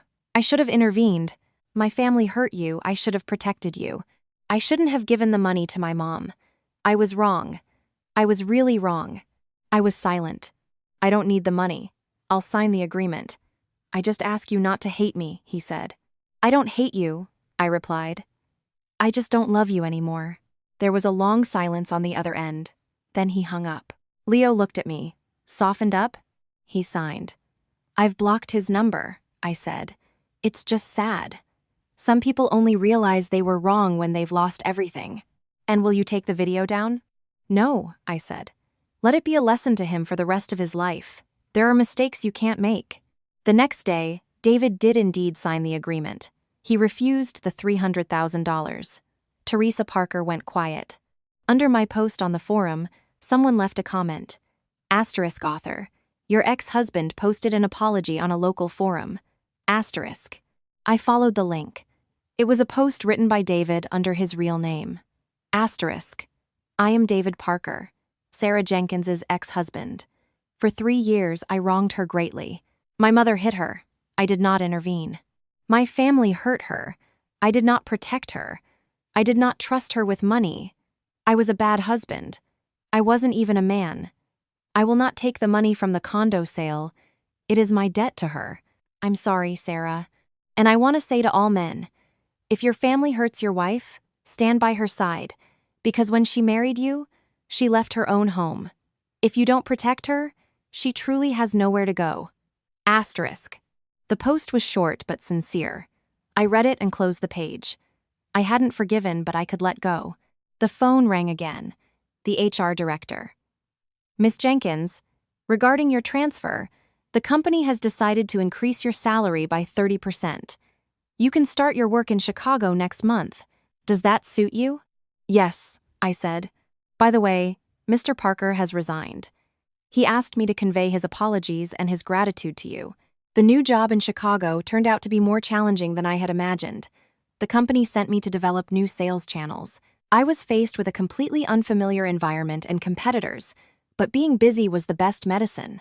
I dedicated almost all my time to work. By the 3rd week in Chicago, I had finally found a suitable apartment, a 1-bedroom on the near north side. The window offered a view of Lake Michigan. The rent wasn't cheap, but the view and location were worth it. The first evening, I invited 2 new colleagues for dinner. They were employees from the local branch, one named Marina, the other Anna, both sharp and energetic women. Sarah, you're amazing. Marina raised her glass. Moving here alone from headquarters, and with such a big project, we'll be learning from you. We'll learn from each other. I clinked glasses with them. They say you used to... Anna hesitated. Never mind, let's not talk about that. Let's drink. I knew what she wanted to ask about. The scandalous divorce at the head office. Rumors inevitably reached the branch. But the beauty of Chicago was that no one here knew the Parker family, and no one looked at me with pity. Here, I was just Sarah Jenkins, the project lead from New York. It's okay. It's all in the past. I brought it up myself. A divorce is a divorce. Everything is great now. Being free is wonderful. You can do whatever you want. That's for sure, Marina chimed in. I got divorced 2 years ago. Now I go on a date with a new guy every week, and never the same one twice. It's bliss. We chatted late into the night about work, life, and future plans. No mothers-in-law, no domestic problems, just 3 women building their careers. It was a wonderful feeling. The next day, I dove headfirst into the new project. It was an ad campaign for a smart home brand. I had 1 month to find key partners in Chicago. Days were filled with client meetings, evenings with data analysis, and weekends with industry trade shows.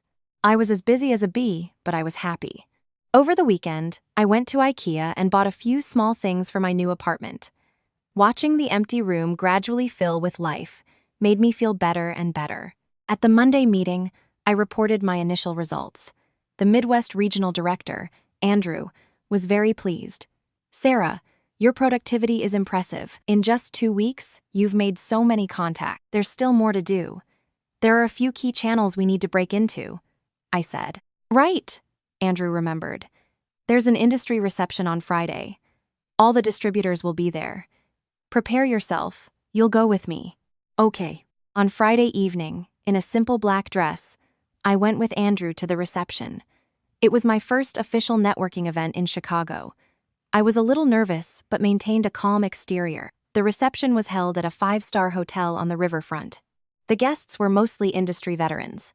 Andrew walked me through the room, introducing me to several important clients. Andrew, long time no see. A man in his 50s approached. Victor, Sr. Andrew shook his hand enthusiastically and introduced me. Sarah, this is Victor, Sr., the purchasing director for the largest home appliance chain in Chicago, our key partner. Hello, Mr. Stone. Sarah Jenkins. I handed him my business card. Victor, Sr. took it, looking me over a few times. So young, Sarah. Where did you work before? At the company's head office. This is my first time leading a regional project. I hope for your support. We talked for a bit about industry trends. Suddenly, Victor, Sr. asked, Sarah, are you married? I froze for a second but answered calmly, divorced. Oh, he raised his eyebrows. So young and already divorced. A pity. It sounded a bit too familiar. Andrew quickly smoothed over the awkwardness. Victor, Sr., our Sarah is a career woman. Career first, family later. Victor, Sr. smirked, said nothing, but I didn't like his gaze. Mid-evening, I went out onto the balcony for some fresh air. The view of the Chicago River at night was beautiful. The lit-up bridges shone brightly. Suddenly, I turned. A man in his early 30s stood before me, in a perfectly tailored suit, rimless glasses, with an intellectual air. Came out for some air? I said. Me too. It's too noisy inside. He came over and leaned on the railing. Allow me to introduce myself. Victor Stone, from Intellect Systems. Sarah Jenkins, I replied briefly. I know. I saw you talking to Victor. Senior Victor smiled. He's a notorious negotiator. You held your own with him for quite a while. Impressive. A professional necessity, I said. The smart home project? He asked. You're well informed about our company. I became wary. A competitor? You have to know your enemy. He handed me his business card. But don't worry, we're not direct competitors. We deal in smart security. We might have some points for collaboration. I took the card. Indeed, a top executive from a well-known security company in the industry. And how do you see our collaboration, Victor? Let's not rush into business. He smiled. It's such a beautiful night. Let's talk about the stars, not about business. I laughed. You're very eloquent, Victor. Just call me Victor, he said. Actually, I know your ex-husband, David Parker. We worked together on a project. My smile faded. Sorry, I shouldn't have brought that up. He quickly corrected himself. I just wanted to say, after leaving the wrong person, you can meet the right one. You're in great shape. Thanks, I said. We talked for a while longer, mostly on professional topics. Victor had very deep knowledge. His market analysis was very insightful. I learned a lot. Before the evening ended, he asked, shall we exchange contacts on WhatsApp? For professional communication. I thought for a moment and nodded. Okay. On the L train home, I got a friend request from Victor. After accepting, I immediately received a message. Asterisk. It was a pleasure to meet you, Sarah. There's an industry seminar this weekend. Would you like to go together? Asterisk. I looked at the phone, hesitating slightly. I remembered Leo's words. Asterisk, Sarah. Don't close yourself off from the world because of one bad marriage. A new life means new relationships. Asterisk, I replied. Asterisk. Okay. Send me the time and place. Asterisk. Putting the phone away, I looked at my reflection in the train window. Yes, a new life had begun. Not just a new job in a new city, but new people as well. The weekend seminar was at the University of Chicago. The speaker was an industry guru. When I arrived, Victor was already waiting for me at the entrance. Good morning. He was in casual clothes today and looked several years younger. Hi, you didn't drive? I asked. The L is more convenient and eco-friendly. He smiled. Let's go, it's about to start. The seminar was very interesting. Afterwards, Victor suggested a walk around the campus. The autumn campus was beautiful. The maples were starting to turn yellow. We walked down an alley, discussing the seminar and sharing work experiences. I hear you've only been in Chicago for a month. Are you used to it yet? He asked. Mostly. Faster than I thought, I said. I just get lost sometimes. Chicago is so big. Getting lost is interesting too. You can discover a lot of new things, he said. We sat down at a cafe on campus and ordered coffee. Actually, I know your story, Victor said suddenly. David embezzled money. The company started an investigation, and he resigned. My hand, holding the spoon, froze. When we worked with him, I noticed he wasn't very serious about his work, mixing personal and professional. Victor looked at me, but that's his business. It has nothing to do with you. You don't need to feel guilty. I don't, I said. It's just that the person I thought I knew well turned out to be completely different. People change, or they show their true colors under pressure. The important thing is that you were able to get out of it, and with dignity. Thank you. For what? He smiled. Actually, I invited you today not just for the seminar. I want to officially start courting you, Sarah. I froze. I know it's a bit sudden, but I believe that if you like someone, you should be direct about it, he said seriously. You don't have to answer now. We can start as friends. Get to know each other gradually. I just wanted you to know my intentions. The steam from the coffee rose. I looked into his sincere eyes, and something in my chest fluttered. Okay, let's start as friends, I said. He smiled, and his smile was very warm. As we were leaving the university, the sun was setting, painting the sky in crimson tones. I'll walk you, he offered. No need. The station is right there. Then at least to the station, he insisted. We walked side by side, our shadows stretching out behind us. At the entrance to the station, he stopped. Next week, there's a modern art exhibition opening. They say it's very interesting. Wanna go? Okay. This time I agreed more quickly. Then until next week. He waved. Be careful. Back home, I leaned against the door. My heart was beating a little faster. How long had it been since I felt this way? 3 years of marriage had erased all romance and passion. My phone vibrated. A video call from my mom. Sarah, have you had dinner? Yes, Mom. And you? Just now.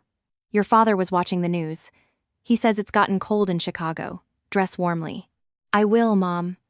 A warmth spread through me. Sarah, there's something. My mom hesitated. What is it? David's mother is in the hospital. I frowned. What's wrong with her? They say it's from stress. A hypertensive crisis. David's father called, asking if you could visit her. I told him off. They still have the nerve to bother you. I'm not going, I said. Mom, don't worry. After ending the call, I went to the window. Teresa Parker in the hospital from stress. I opened that local forum, searched, and indeed found a post. In the family drama section, someone had written, * cruel daughter-in-law drives mother-in-law to the hospital. Where is the justice? *. I opened it. There was a photo of a pale Teresa Parker in a hospital bed, and a photo of David sitting beside her. The author, claiming to be a relative, wrote about how ungrateful I was, how I had driven my mother-in-law to this state, how I had run off with the money. But the comments under the post were mostly in my favor. * Them again. Wasn't the humiliation on live TV enough? *.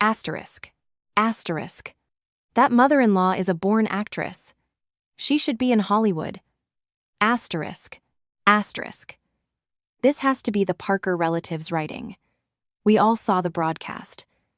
Stay strong, Sarah. You have to run from a mother-in-law like that. *. I closed the website. I didn't feel much. In the past, I probably would have felt guilty, doubted if I had done the right thing. But not now. Adults must be responsible for their actions. When she was hitting me, she should have thought about the consequences. The phone rang again. This time, it was Leo. Sarah. David contacted me. He says his mother is very ill and wants to see you. I'm not going. He says she wants to apologize to you. I don't need it, I said. Leo, do you know the difference between an apology and regret? An apology is when you realize you were wrong. Regret is when you realize you'll have to face the consequences. Teresa Parker has the latter, not the former. I understand, Leo said. I'll pass it on. By the way, the divorce decree is ready. Should I send it to you in Chicago? Thanks. And one more thing. David asked if you could return your text messages and photos to him. He says he wants to keep them for memory's sake. I thought for a moment. Fine, but tell him to bring a flash drive for an exchange. I'll destroy the originals. Okay. Hanging up, I looked at the city lights. 3 years of marriage, reduced to a single flash drive. And that was fine. Clean and neat. On Monday at work, I dove into the project. Negotiations with Victor, Sr. had entered the final stage. He was driving a hard bargain on the price. Sarah, I'd love to, but we can't work at that price, he said over the phone. Mr. Stone, our product has the best price-to-quality ratio on the market, plus after-sales service. Let's do this. We'll have dinner tonight, discuss everything over a meal, he interrupted. I frowned. I knew that such dinners often involved more than just food, but for the sake of the project, I agreed. That evening, I brought Marina with me. It was a lesson learned. Dining with a male client alone was not safe. Victor, Sr., upon seeing Marina, grimaced but forced a smile. Sarah, you brought your assistant. Marina is a key member of our project team. She knows some details better than I do, I smiled. At the table, Victor, Sr. hinted several times that if I were more cooperative, the price could be different. I pretended not to understand and spoke only of work. In the middle of dinner, his hand accidentally brushed against mine. I immediately pulled it back. Your hands are so cold, Sarah. You should take better care of yourself. He smiled greasily. Mr. Stone, let's get down to business. I became serious. On the price, we can go down another 2% at most. That's the limit. He shook his head. Not enough. At least 5%. Then I'm afraid we can't cooperate. I put down my cutlery. Mr. Stone, while your company is an important partner, we have other options. Sarah, don't play hard to get. His tone changed. Do you know how many people want to work with me? I know. But a partnership is a two-way street. I stood up. Marina, let's go. Sarah, Victor, Sr. slammed the table. If you walk out that door tonight, you can forget about the distribution market in Chicago. I turned back. Mr. Stone, threats don't work on me. Business is built on mutual benefit, not on something else. Goodbye. Leaving the restaurant, Marina was worried. Sarah, he really could shut us out. No, I said. He doesn't have that much influence, and we don't need a partnership like that. My phone vibrated. A message from Victor Stone. Asterisk. Just finished dinner. Heard you were dining with old man Victor. Did he bother you? Asterisk. I froze. Asterisk. How did you know? Asterisk. Asterisk. This city is small. Every whisper is heard. Asterisk, he wrote. Asterisk. Old man Victor has a bad reputation. He likes to harass female employees. Be careful in the future. Try not to have dinner with him alone. Asterisk. Asterisk. Thanks for the warning. I was with a colleague. Asterisk. Asterisk. That's good. Need any help? I know a few other distributors. I can connect you. Asterisk. Asterisk. Not yet. I want to try on my own first. Asterisk. Asterisk. A woman with character. Asterisk. He sent a thumbs-up emoji. Asterisk. But remember, you're not alone in Chicago. If you need anything, just ask. Asterisk. I looked at the message, and a warmth spread through me. Asterisk. Okay, thank you. Asterisk. My friendly relationship with Victor developed. We met once or twice a week, went to exhibitions, seminars, or just had dinner and talked. He didn't pressure me, just as he had promised. We were getting to know each other as friends. In early November, the project finally had a breakthrough. On Andrew's recommendation, I connected with another major retail chain. They were very interested in our product, and the price negotiations went much more smoothly. Sarah, if the first order is for 500 units, we can sign an exclusive distribution agreement, their purchasing director, a businesslike woman named Miss Sokolova, said. Irina, rest assured, we are confident in our product. I presented the final proposal. Good. We'll meet next week and finalize everything, she smiled. By the way, I heard you had a falling out with old man Victor. I froze. Irina, you're well informed. There are no secrets in our industry. She gave me a meaningful look. I know that man. You did the right thing. There are lines that shouldn't be crossed. Thank you for your understanding, Irina. For what? It's not easy for women in business. We have to help each other. She patted me on the shoulder. Go for it. I like you. Leaving their office, I called Andrew. Excellent! He was overjoyed.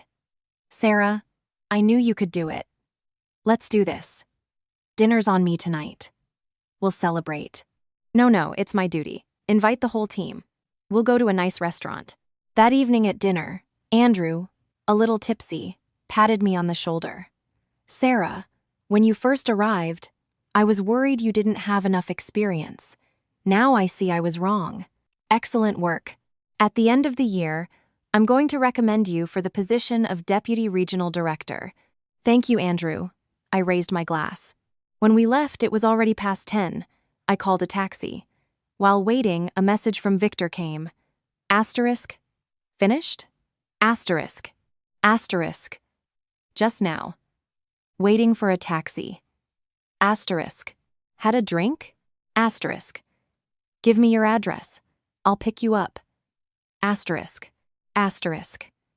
No need. I've already called one. Asterisk. Asterisk. Then be careful. Text me when you get home. Asterisk. Okay. Sitting in the taxi, I watched the passing lights and felt an unprecedented sense of peace. Work was going well. My life was back on track. Everything was moving in the right direction, until a sudden phone call 3 days later shattered this idyll. It was David. Sarah, I'm in Chicago. His voice was exhausted. I held the phone, not knowing what to say. I came to see you. There's something I need to talk to you about in person. He paused. It's not about us. It's about my mom. And your parents. A chill went down my spine. What's wrong with my parents? I can't tell you over the phone.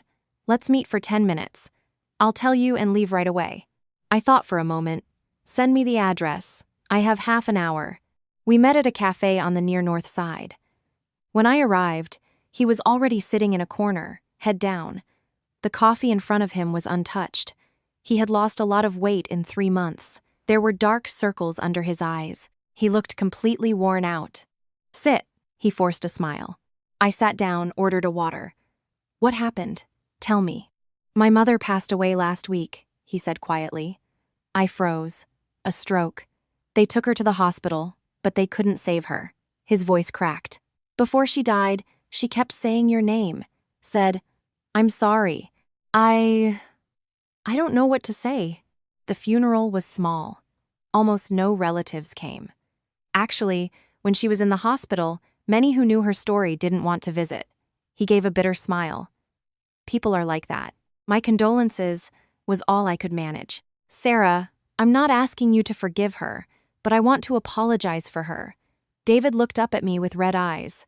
I've been thinking a lot these past 3 months. Since I was a kid, my mom decided everything for me. I got used to listening to her. I thought that was being a good son, but only after losing you did I realize it wasn't being a good son. It was being weak. It's all in the past, I said. No, it's not. He shook his head. Every night I dream of that restaurant, of her hitting you, and I just sit there and do nothing. I wake up and want to hit myself. The waiter brought my order, interrupting the conversation. David took a sip of water. I came today, not just to apologize. There's something else. My father. He's been diagnosed with lung cancer. Stage 2. I looked at him in shock. The doctor says there's hope, but the treatment is very expensive. The money we had went to buying a condo for my sister. The rest went to my mom's hospital bills. He spoke with difficulty. I want to sell the house in our hometown, but my dad won't let me. He says it's a memory of him and mom. So? I asked. He took a deep breath. Sarah, that $300,000, can you lend it to me? When my dad gets better, I'll find a job and pay you back. I'll pay you back for the rest of my life. I looked at this man I had once loved, then hated, and now felt nothing for. A storm of emotions raged inside me. David, that $300,000 was what was rightfully mine. It's not a loan, I said. I know, I won't ask you for anything else. I cut him off. We're divorced. Everything between us is settled. I'm sorry your father is sick, but that's your responsibility, not mine." His face turned white. "Sarah, I know I have no right to ask you, but I really have no other choice. My sister's husband lost his job last year. Their whole family is living on her $2,000 a month salary. They have no money. I've been looking for a job for 3 months, but because of the story with the investigation, no one will hire me. Those are your problems," I said. "My problems?" He covered his face with his hands. "I'm to blame, I know that. But my father, he's done nothing wrong. Sarah, in memory of our 3 years together, help me this one time. The last time." I was silent. The cafe played soft music. Around us, people whispered and laughed. Everything was so ordinary. Only at our table was the atmosphere heavy. "I can lend you $200,000, I finally said. He looked up sharply, but on a few conditions. I looked him in the eye. "First, you write a promissory note. Repayment term of 5 years, with interest at the bank's rate. Second, the money is to be used only for your father's treatment. Every expense must be documented with a receipt. I will be checking. Third, from this moment on, we have no more contact. You and your family will not appear in my life or my relatives' lives." "I agree," he said hastily. "I agree to everything." "Don't be so quick. Think it over," I said. "Once you sign that note, the only relationship between us will be that of a creditor and a debtor. Whether your father recovers or not, you will have to repay the money. I won't forgive a penny out of pity." "I know. It should be that way," he nodded. "And one more thing," I added. "This $200,000 is out of respect for your father. In 3 years, he was the only person in your family who treated me with kindness. Every time your mother screamed at me, he would secretly bring me a glass of water. Every time I visited you, he would get up early to make me breakfast. He never dared to stand up for me, but I remember that small kindness." Tears rolled down David's cheeks. "I'm sorry. I'm sorry." "No apologies needed." I stood up. "Send me your account number. I'll transfer it tomorrow. Send the promissory note by courier to my work address. That's all. Goodbye." "Sarah," he called after me. I turned. "Thank you." He stood up and bowed to me. "Really, thank you." I said nothing and left. Leaving the cafe, I felt the bright sun. I put on my sunglasses and called a taxi. In the car, I called Leo and told him about the loan. "You've softened," he said. "This isn't softness, it's a clean break," I replied. "I'll give him the money and we'll be even. No one owes anyone anything. $200,000 is not a small amount." "I know. But I can afford it," I said. "And I need a final break." "If you've decided, then that's that," Leo said. "I'll draft the promissory note, specify all the conditions." "Thanks." Hanging up, I looked out the window. Had I done the right thing, helping the man who had caused me so much pain? I didn't know, but I knew that if I hadn't helped, every time I remembered his father, I would have felt guilty. That quiet, taciturn man who, when Teresa was scolding me, would secretly slip me an apple. Who, when I was washing the dishes, would quietly say, "Leave it, I'll do it." That small warmth was the only bright spot in that cold marriage. Consider it payment for those apples. The next day, I transferred the $200,000. David sent a message. Asterisk money received. Promissory note signed and sent by courier. Thank you. Really, thank you. Asterisk, I didn't reply. A week later, the promissory note arrived. The terms were very strict. Leo, as always, was excellent, even including a penalty clause. I locked the note in a safe and told myself that was the end of it. Life went on. The deal with Irina's company was signed. The first shipment was 300 units. Not exclusive, but an important channel was opened. At the celebratory dinner, Andrew announced my promotion to deputy director. My colleagues congratulated me. "Miss Jenkins, drinks are on you," Marina shouted. "Okay, this weekend, my treat," I laughed. "Maybe karaoke?" Anna suggested. "As you wish." Victor Stone was also there, as an invited partner. He raised his glass to me from across the room. I smiled back. As everyone was leaving, he approached. "Congratulations, Miss Jenkins." "Oh, I mean, Madam Deputy Director. The official order hasn't come out yet," I said. "It's a matter of time." He looked at me. You're in a good mood tonight. The project was a success. I can relax. Yes. Are you free tomorrow? I want to show you a place. Where? A secret. You'll see when we get there. The next day, Saturday, Victor picked me up. We drove out of the city. Where are we going? I asked. Almost there. The car stopped at the foot of a hill. I got out and saw a path leading up. A hike? I asked. Yes. They say the view of the entire city from the top is beautiful, he said. Not scared? What's there to be scared of? We started climbing. The autumn sky was clear, the air fresh. The red leaves of the maples decorated the green forest. Halfway up, I was a little out of breath. I hadn't hiked in a long time. My fitness was not what it used to be. Let's rest. He handed me a water bottle. We sat on a bench by the path, looking down at the city below. When I'm in a bad mood, I come here, Victor said. You stand at the top, look at those skyscrapers, and they seem so small, and you realize your problems are small too. There's something to that. I took a sip of water. Did you sort things out with your ex-husband? He asked. I glanced at him. How did you know? Leo told me, he smiled. He was worried you might soften and give in. He asked me to keep an eye on you. That Leo, I sighed. He meant well, Victor said, but I think you would have handled it yourself. You're stronger than you seem. Really? Really, he said seriously. When I first saw you, I felt you were different. There's a story in your eyes, but even more strength. I smirked. Like a character in a novel. You are the main character of your own life, he said. After resting, we continued. We reached the summit after 4. The sun was setting, painting the city in golden hues. The river was like a golden ribbon. The glass facades of the buildings reflected the sunset. It was incredibly beautiful. It's so beautiful, I exclaimed. It was worth it. He stood beside me. It was worth it. We watched the sunset in silence until the sky darkened and the city lights came on. Sarah, he said suddenly, I want to officially start courting you. Not as a friend. He turned to me. These past 4 months, I've realized you're the one I want to spend the rest of my life with. I know you've just been through a divorce. You need time. I can wait. But I want you to know my feelings. The wind from the lake tousled my hair. I looked into his clear, sincere eyes. Victor, you don't have to answer now. He smiled. I'm just stating my decision. Just know that there's someone who likes you and is willing to wait until you're ready. A warmth spread through me, mixed with a little shyness. Let's go down, it's getting dark, I said. Okay. On the way down, he took my hand.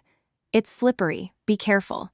I didn't pull my hand away. When we got down, it was completely dark.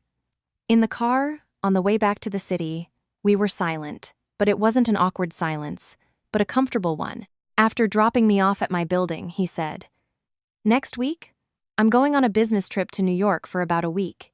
Have a good trip. I'll write to you every day. You won't mind? No. That's good. He smiled. Go get some rest. You too. Back home, I leaned against the door. My heart was beating a little faster. My phone vibrated. A message from Victor. Asterisk. Made it home. Today was a wonderful day. Thank you. Asterisk, I replied.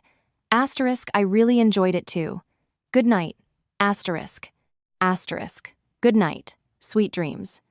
Asterisk. On the 3rd day of Victor's business trip, I received a sudden call from the police in my hometown. Sarah Jenkins? This is the police department of N City. Your parents are in some trouble. We need you to come immediately. A chill went down my spine. What happened? What's wrong with my parents? They're fine, but their apartment was vandalized, the officer said. Last night, someone threw bricks through their windows and splashed paint on their door.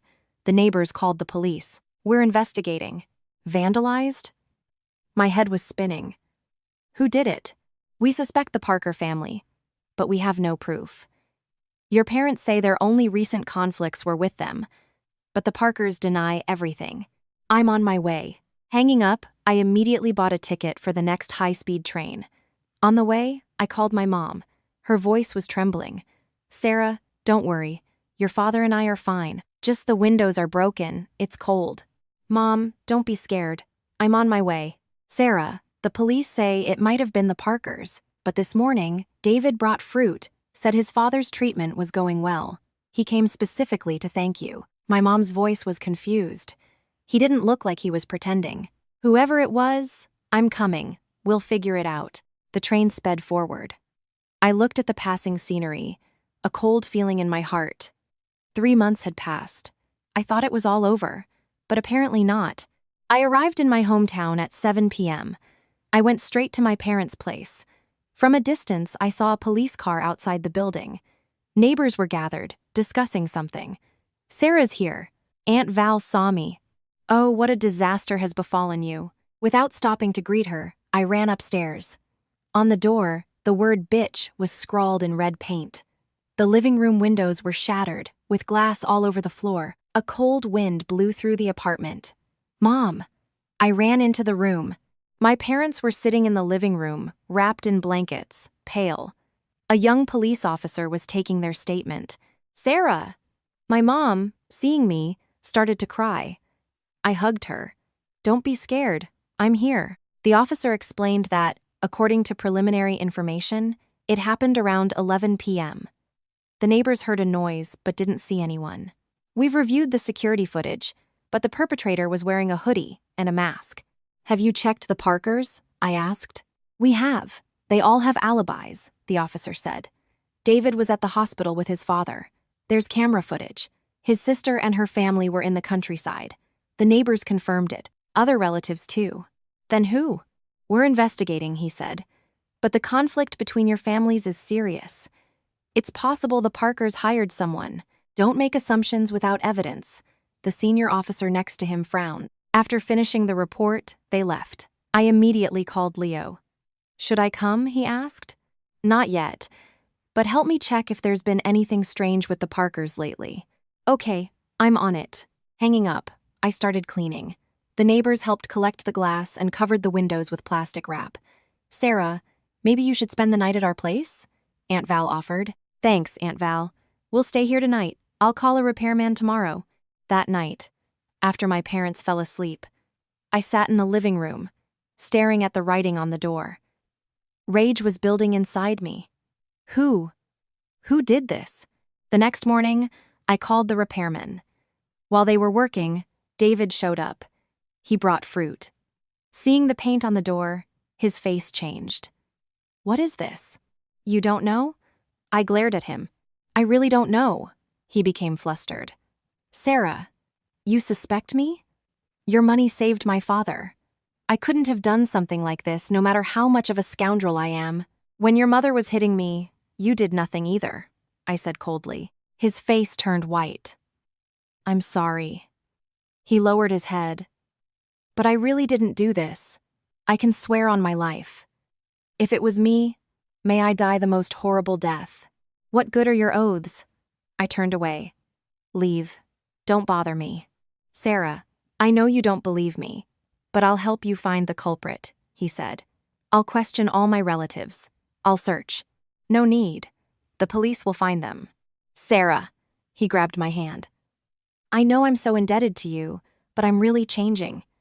When my father got sick, I realized that when family members hurt each other, everyone suffers in the end. I won't hurt you anymore, and I won't let anyone else hurt you.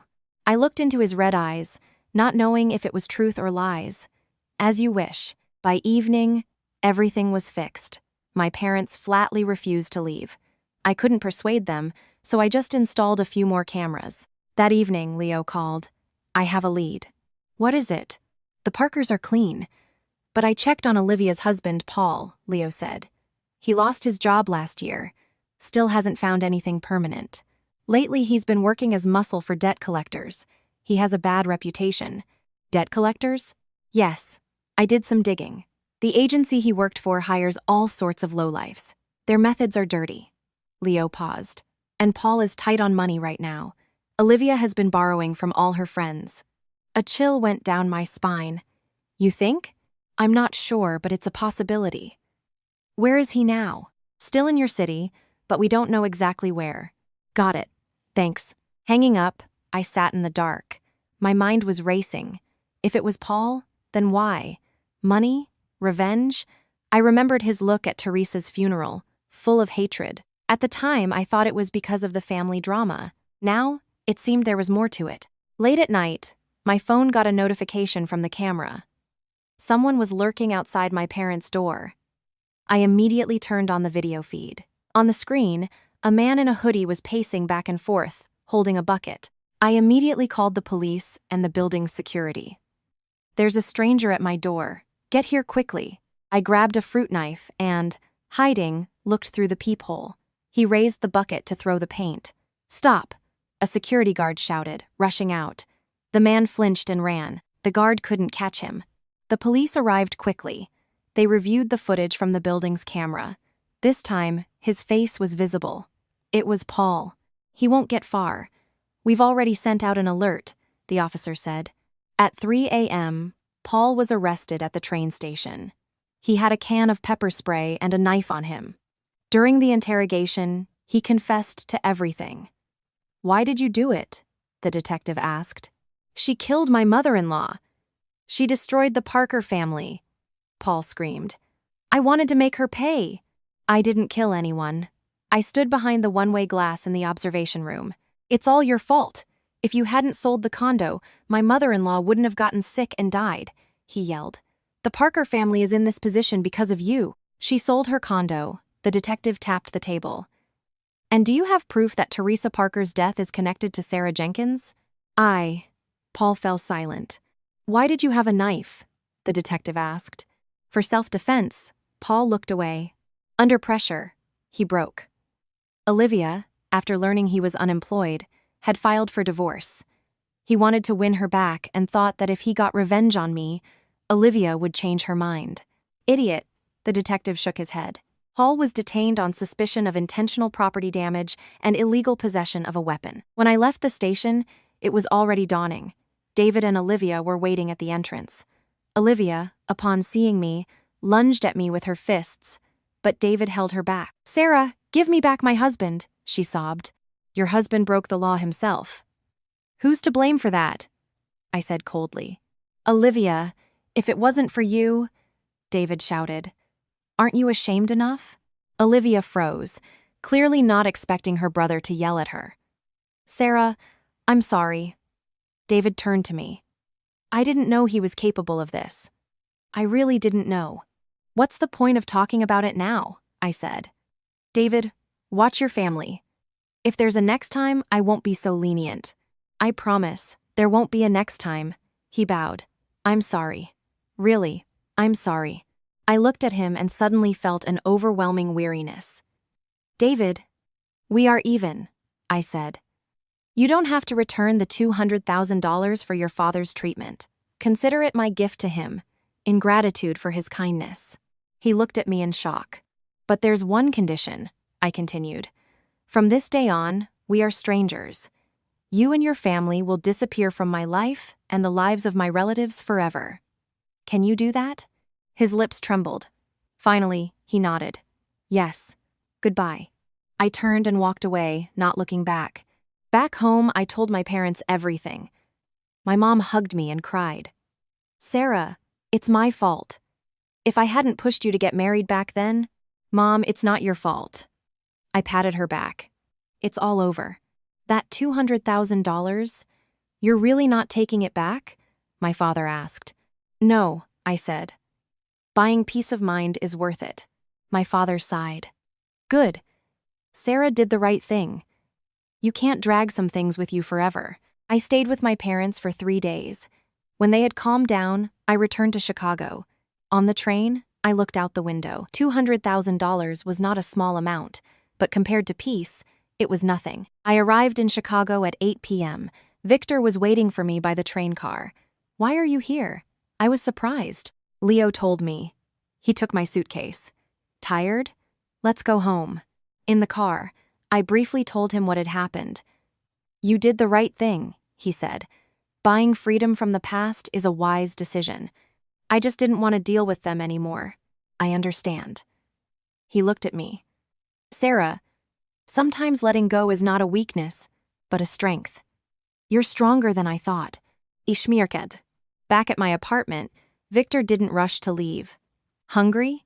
I'll make you some dumplings." You can cook? Simple dishes, yes. He put on an apron. He looked very domestic. I leaned against the doorframe, watching his back. A warmth spread through me. Victor, I called. Thank you. He turned and smiled. For what? Friends are supposed to help each other. The word friends now sounded special. The dumplings were simple but delicious. Surprisingly tasty, I said. When you live alone for a long time, you have to learn to take care of yourself, he said. Just like you. After dinner, he washed the dishes. I wiped the table. We worked very well together. Your birthday is next week, he said suddenly. I want to take you out to dinner. My birthday? Why didn't you say so before? It's not too late now. He smiled. Free? Of course. Then it's a date. After he left, I received a message from Leo. Paul has been arrested. He'll probably get a few months. David said Olivia filed for divorce. I replied. Understood. And deleted all of David's contacts. This time, for good. After a shower, I went out onto the balcony. The city was aglow with lights. This city was cold, but it had given me a chance to start over. My phone vibrated. A message from Victor. Made it home. Good night. By the way, on your birthday, there's something I want to tell you. I looked at the message, and my heart skipped a beat. Okay. There's something I want to tell you too, I replied. This time I didn't hesitate. 3 days before Victor's birthday, I received a package from my hometown. Inside was a wooden box, and in it, a stack of cash and a letter. From David. Sarah, I'm returning the $200,000 to you. I borrowed the money for my father's treatment.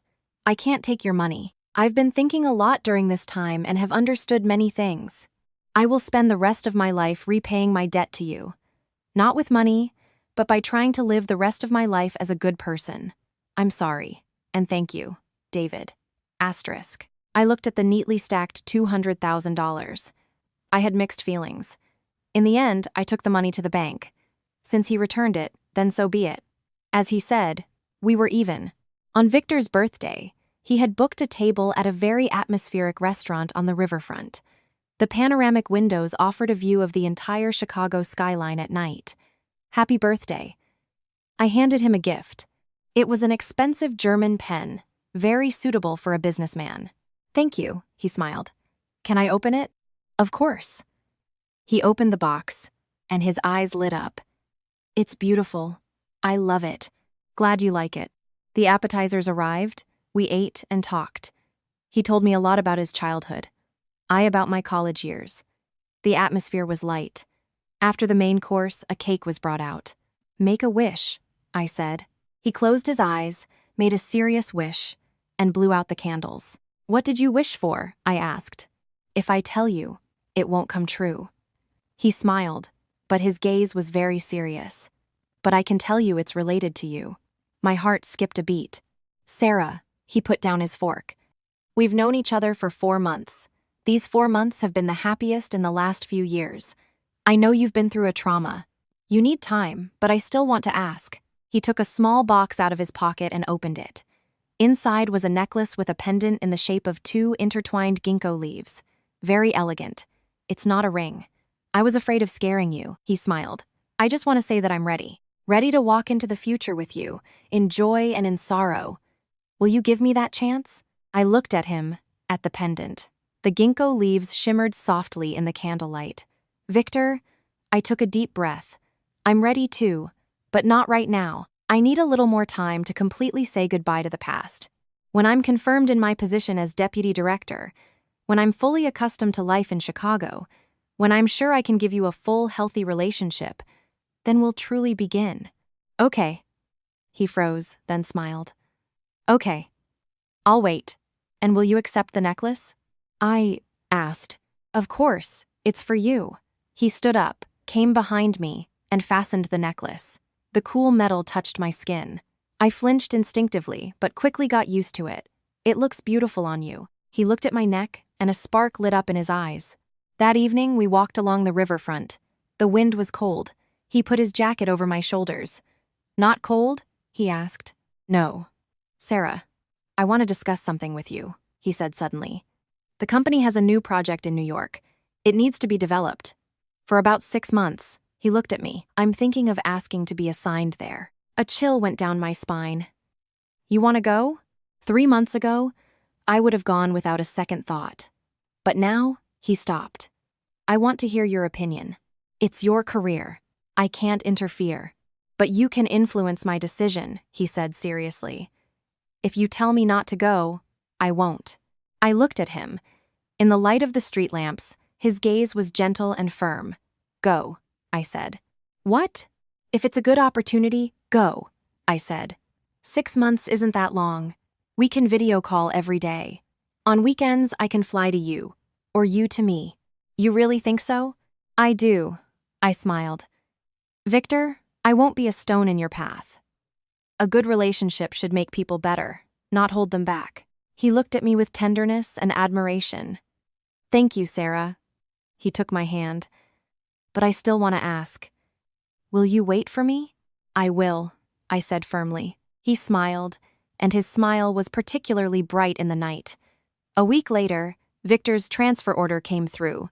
He was leaving for New York for 6 months. Before he left, we had dinner, and he gave me a key to his apartment. When you're free, come over.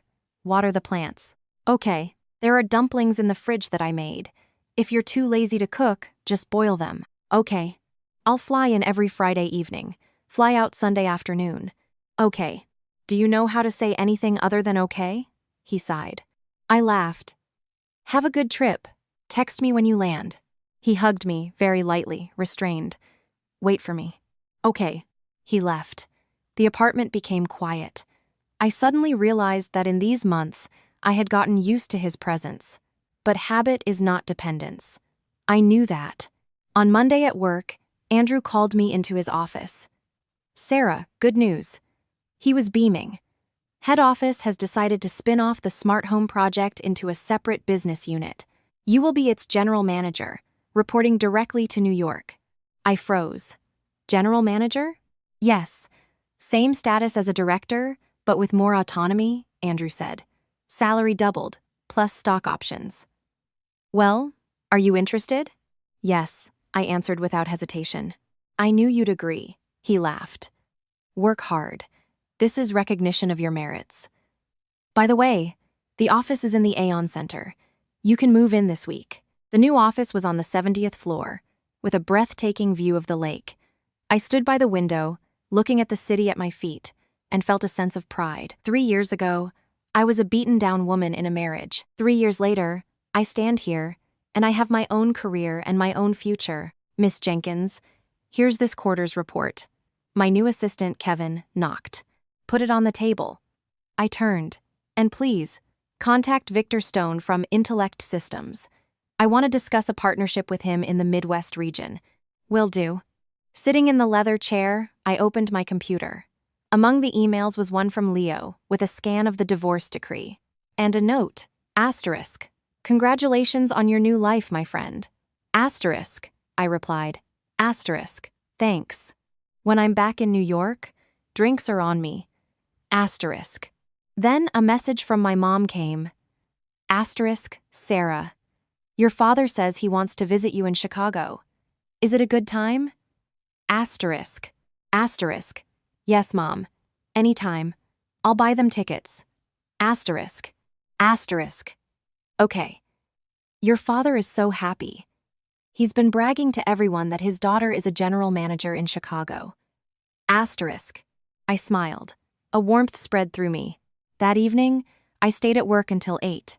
Arriving home, I boiled the dumplings Victor had made. They were delicious. The phone rang. A video call from Victor. Still at work? I asked. Heading home soon? He smiled. Have you had dinner? Yes. Your dumplings. Very tasty. Glad you liked them. He paused. Sarah, I miss you. I looked at him on the screen and suddenly realized I missed him a lot too. Me too. I'll fly in next Friday. We'll go to that restaurant you like. Okay. After ending the call, I continued to eat. The Chicago night outside the window was beautiful. The phone rang again. It was David, from a new number. I hesitated for a moment, but answered. "Sarah, it's me." His voice was calm. "I'm leaving today." A chill went down my spine. My father, he passed away. He went peacefully, without suffering, he said. Before he died, he asked me to thank you and to wish you happiness. Thank you. And Olivia and Paul got divorced. She and the kids moved back to the countryside. I'm thinking of selling the house and moving to San Diego to start over. That's good. Sarah, he paused. I want to say I'm sorry one last time. And thank you. Take care of yourself. You too. Hanging up, I went to the window. David's father had passed away. The Parker family had fallen apart. David was leaving. The rise and fall of a family. The end of a marriage. It all concluded with that phone call. Over the weekend, I went to Victor's apartment to water the plants. The pothos on the balcony had grown lush and green. I took a picture of it and sent it to Victor. Asterisk. The plants are fine, don't worry. Asterisk. He replied quickly. Asterisk. The plants are fine and you're even better. Asterisk. I smiled. From the balcony, I could see my office building. 2 skyscrapers across the water, just like we were now, in different cities, but together in heart. After watering the plants, I sat on the couch and picked up a book from the coffee table. It was The Kite Runner, which Victor often read. There was a bookmark inside. I took it and saw an inscription on the back, in his handwriting. Asterisk. For you, 1,000 times over. Asterisk. I froze, then smiled. A smile that made my eyes sting. Putting the bookmark back, I stood up and went to the window. The sun was shining, the water in the lake glistened. A boat slowly passed by. This city was always in motion, always full of possibilities. Some were leaving, some were meeting. The phone rang. A message in the work chat. Colleagues were discussing a new project. I replied, Asterisk, we'll discuss on Monday. Have a great weekend, everyone. Asterisk. Then I opened an app and bought a plane ticket to New York for the following Friday evening. I took a screenshot and sent it to Victor. He replied quickly. Asterisk. What a surprise. Asterisk, I wrote back. Asterisk, I'll be waiting for you. Asterisk. Putting the phone away, I looked at the Chicago skyline. This city had seen my fall and my rise. Now it would see my new beginning. A beginning that depended on no one. The beginning of Sarah Jenkins, an independent, whole, and strong woman. The wind from the lake brought the smell of water. I took a deep breath, grabbed my bag, and closed the door. In the elevator mirror, a woman in a sharp business suit was reflected, a necklace with ginkgo leaves around her neck. She had a steady gaze and a slight smile on her lips. This was a completely new me. The elevator doors opened, and I stepped into the sunlight. Ahead was a long life, but I was no longer afraid, because I knew, whatever the road ahead, I could walk it alone, or with someone who was worthy. But either way, I was my own light.